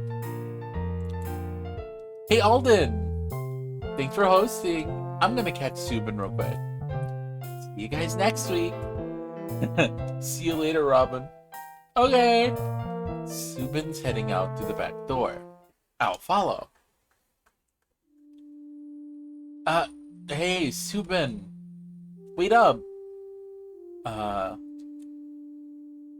Yeah? I wanted to ask you. Uh-huh? I feel like I'm gonna choke. You okay, Robin? Pull yourself together, Robin. If Vasila can save the world, I can do this. Uh-huh. Hey, so... Thanks for running the game.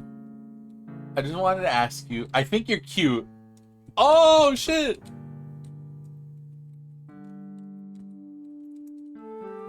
How direct do we be?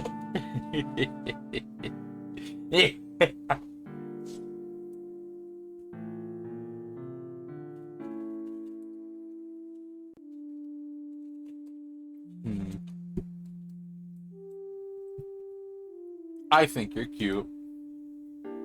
Hey, Robin? I'm sorry. I'm going to stop you right there.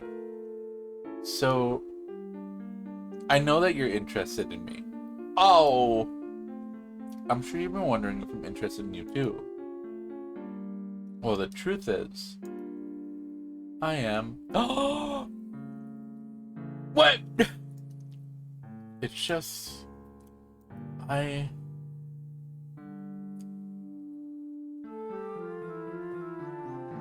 Well, I don't typically date my players. I just don't know if I'm... I think I need a little more time to think. I hope that's okay. Of course that's okay. Thank you. I'm gonna head back to my dorm now. But I'll see you at the next game, okay? Okay. Well, I guess that could have gone worse. She said she's interested in me. Alright, slow down, Robin. I better get back home. 3 hours later, back in my dorm. Well, I took my shot. And who knows? She said she needs more time to think. Is that a good sign? Maybe. Well, anyway. Maybe I'll get another chance. After all. there's always another adventure. What is this healthy relationship bullshit? Where's the toxic drama TV has conditioned me to expect? Oh.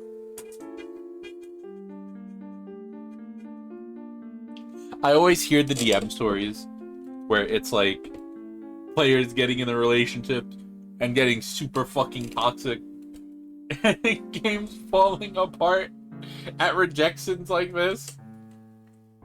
But here, no, everyone's understanding and, you know, pretty chill about it. You're like, alright, yeah, sure.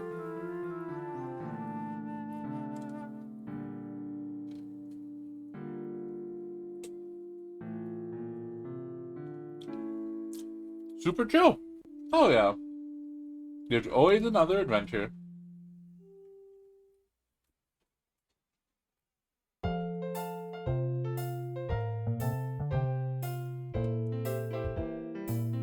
People being honest and normal is refreshing. Yeah, that's not how that happens. What the fuck? That's not real. Not realistic. Aww. I do appreciate, like, the change.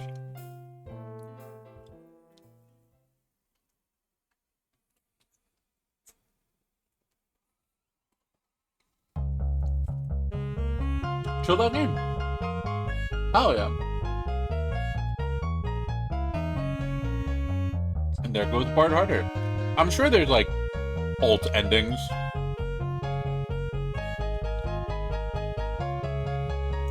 Maybe I shouldn't have just blurted out, oh, you're cute.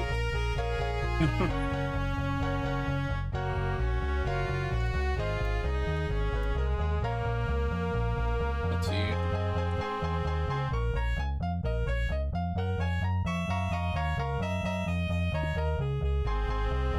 There's probably plenty of bad endings. Probably, yeah. Where, like, the player dies.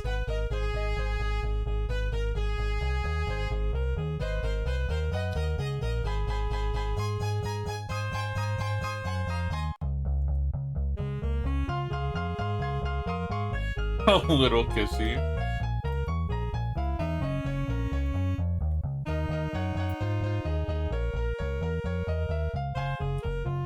I wonder what these other options are. Losing, probably? I don't have a save. I don't have a save.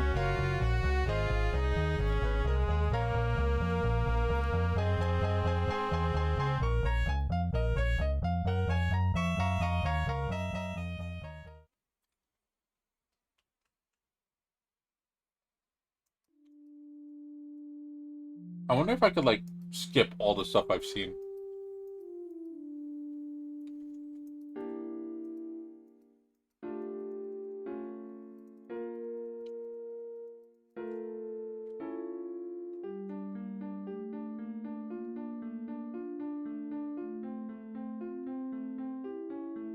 Oh, maybe those preferences set it to?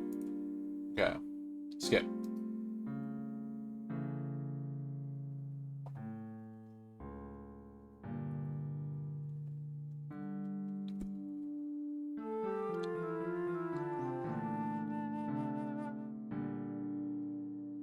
I didn't see the skip at the bottom. I didn't see it.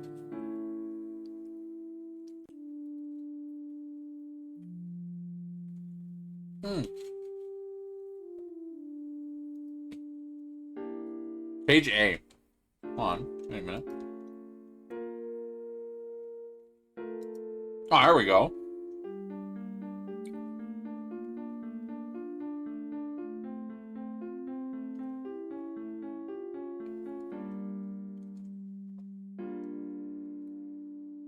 Okay. I wonder if we tell her something different. Right?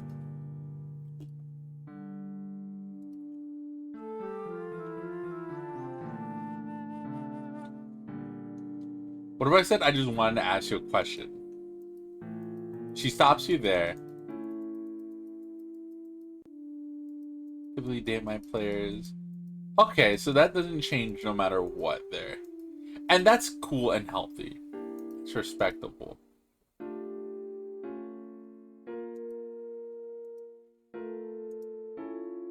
Where's the load button?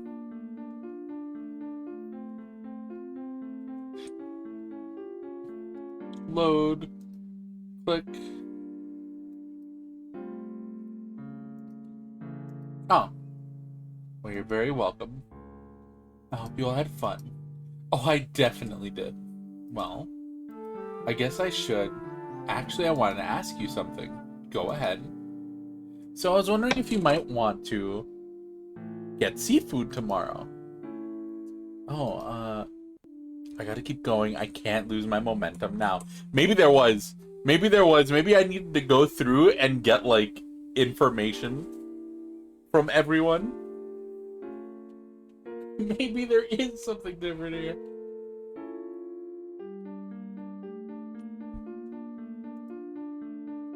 And maybe this weekend we could.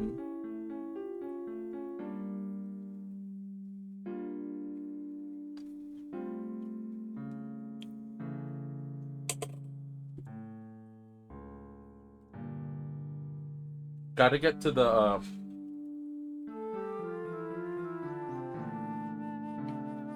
10-minute break and get the different things, or alternatively, brute force, brute force it.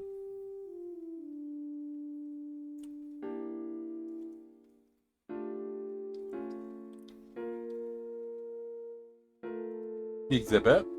Wow. You really know what I like, huh? Damn, that was a fantastic guess. That was a fantastic guess. Shit. 3 other times my ass. We're fucking done, baby. Let's go. Have you, been stalking me? But no. Oh, no.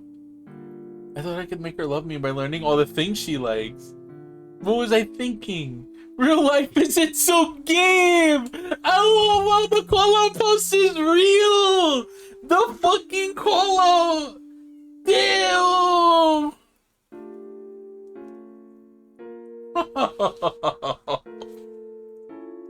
We gotta play the game 3 times to figure it out. We gotta figure out all her details. Have you been fucking stalking me? What the fuck? They fucking got us. They fucking got us. Now she just thinks I'm a creep. Stupid Robin. Stupid, dumb, stupid. I'm Robin. What? You were having an interior monologue again, weren't you? No. You know. It's actually really obvious when you're doing that. You really overthink things, don't you? You know, so do I. Anyway, I was making a little joke about the stalking thing. Kind of. I guess you've been paying a lot of attention. Maybe kind of. Yeah. Well, I know that you're interested in me. I've known it for quite a while. And I'm sure you're wondering if I'm interested in you too. Well, the truth is, I am. It's just, oh no. She's really hesitating. What is it? Oh no. Is that you have another girlfriend at home who was turned to stone? And you're just waiting for her to come back to life? What? You know I'm not Balcazar, right? You're not? Damn! It's just with the shirt and all. I thought Balcazar was a self-insert. Of course. And I guess I'm really not as smooth as Asila. I was gonna say, it's just that I usually don't date my players. Right. No, I totally understand. I mean, if you need more time to think, or... I mean... I just worry about it being weird for the other players. Oh, well, I mean, I don't think it's a problem, because when they told me all that stuff you like, they seemed really supportive. When they told me all that stuff you What a fucking self-snitch. Oh my god, MC. What the fuck, Robin? Robin! Robin! Wait. You learned all that stuff from from our friends? Yeah, I wanted to ask them how I could impress you. And they like me enough to know all those things? Of course they like you. Everyone likes you.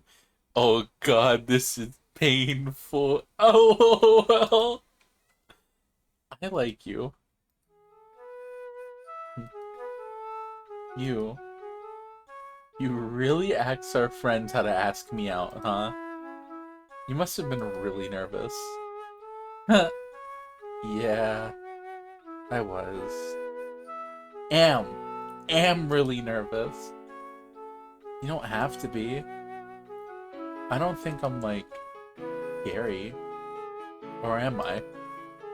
Huh. Our friends will know that we like each other? Yeah, they were acting like it was pretty obvious. I wonder how they caught on. Yeah, no idea. Huh. And yeah, they all seemed like they were really rooting for us. Wow. Yeah. Hey. You know what? I've never really had a final boss session felt quite like that. Yeah? Yeah. Maybe we should give this a try. You mean it? You said you might want to get seafood with me? You know, I've been really craving recently. For some reason. That sounds great. How about tomorrow? Sure. Okay. I'm heading back to my dorm now. But I guess I'll see you tomorrow evening then. I'll see you there. Oh my god. She said yes. I was expecting the door to open at some point and for the friends to peek out and be like, finally! Fuck! 3 hours later, back at my dorm. I can't believe it. I actually have a date with Subin. A date! And now I don't have to stress about asking Subin out anymore. Instead, I could just stress about our date. Our date! Huh. I hope I finish my drawing by then. Then I can show it to Subin on our date. I've almost finished a rough sketch. Asila and all his friends. What am I thinking? There's somebody missing. There we go. Yeah, baby! Fuck yeah! The real true ending! The true ending! We did it! We did it! This is the real one. I don't need to see anything else. This is perfect. Perfect. I can't wait for the next adventure. Hell yeah. You know what? I don't have to look at none of the other endings. I think I'm done. I think that's a perfect note to end on.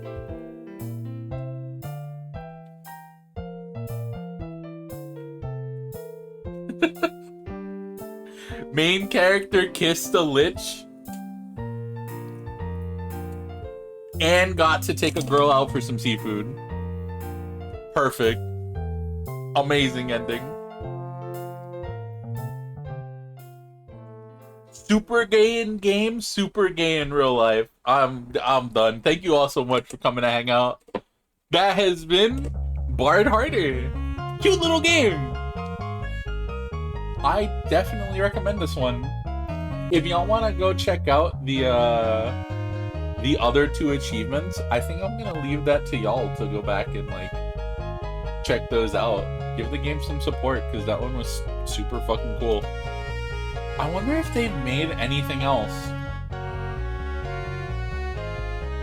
There's got to be like a Dragon Date one, right? Let's see, Shark and Pelican Games. Oh, they did release some more stuff. Kiss/Off is an action-packed visual novel game about a bizarre intergalactic dating show. Pick your partner and compete in front of a live studio audience to have the best kiss by the end of 3 dates. The cost of failure death. Ready, set, smooch. Maybe... Maybe we'll have to play Kiss Off, lol. That was fun. That was really sweet. That is gonna be the end of stream. Thank you all so much for coming to hang out today. We will be back, not tomorrow, not Wednesday, but Thursday, with some more Lost Judgment. If you like what you saw here today, don't forget to like, comment, and subscribe over on the YouTube channel. Drop a follow here. And remember that our schedule is Thursday, Friday, Saturday, Sunday, and Monday at 4 p.m. EST. That is Thursday, Friday, Saturday, Sunday, 4 p.m. EST. Sunday is our flex day. Sunday, Monday, sorry. Friday, Saturday, Sunday, Thursday, Friday, Saturday, Sunday, Monday. Damn, I fucking threw some days out. Thursday, Friday, Saturday, Sunday, and Monday at 4 p.m. EST, alright? Thursday, we're playing, we're currently playing through Yakuza. We're playing through one of the side games right now, Lost Judgment.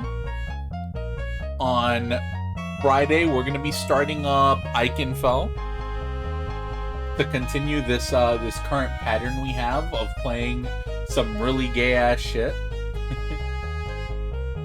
We're going to play through Eichenfell, a little bit of an RPG. On Saturday, we'll be playing more Yakuza, more Judgment. On Sunday, Flex Day, we're actually going to be continuing Rat Tower. And then on Monday, we'll end out the week with some Eichenfell, because I don't think I'll be finishing it in one day. Thank you so much for coming to hang out. Remember, if you want to support the channel, the best way to do so is word of mouth. If you tell your friends, that's huge. However, if you go like the socials,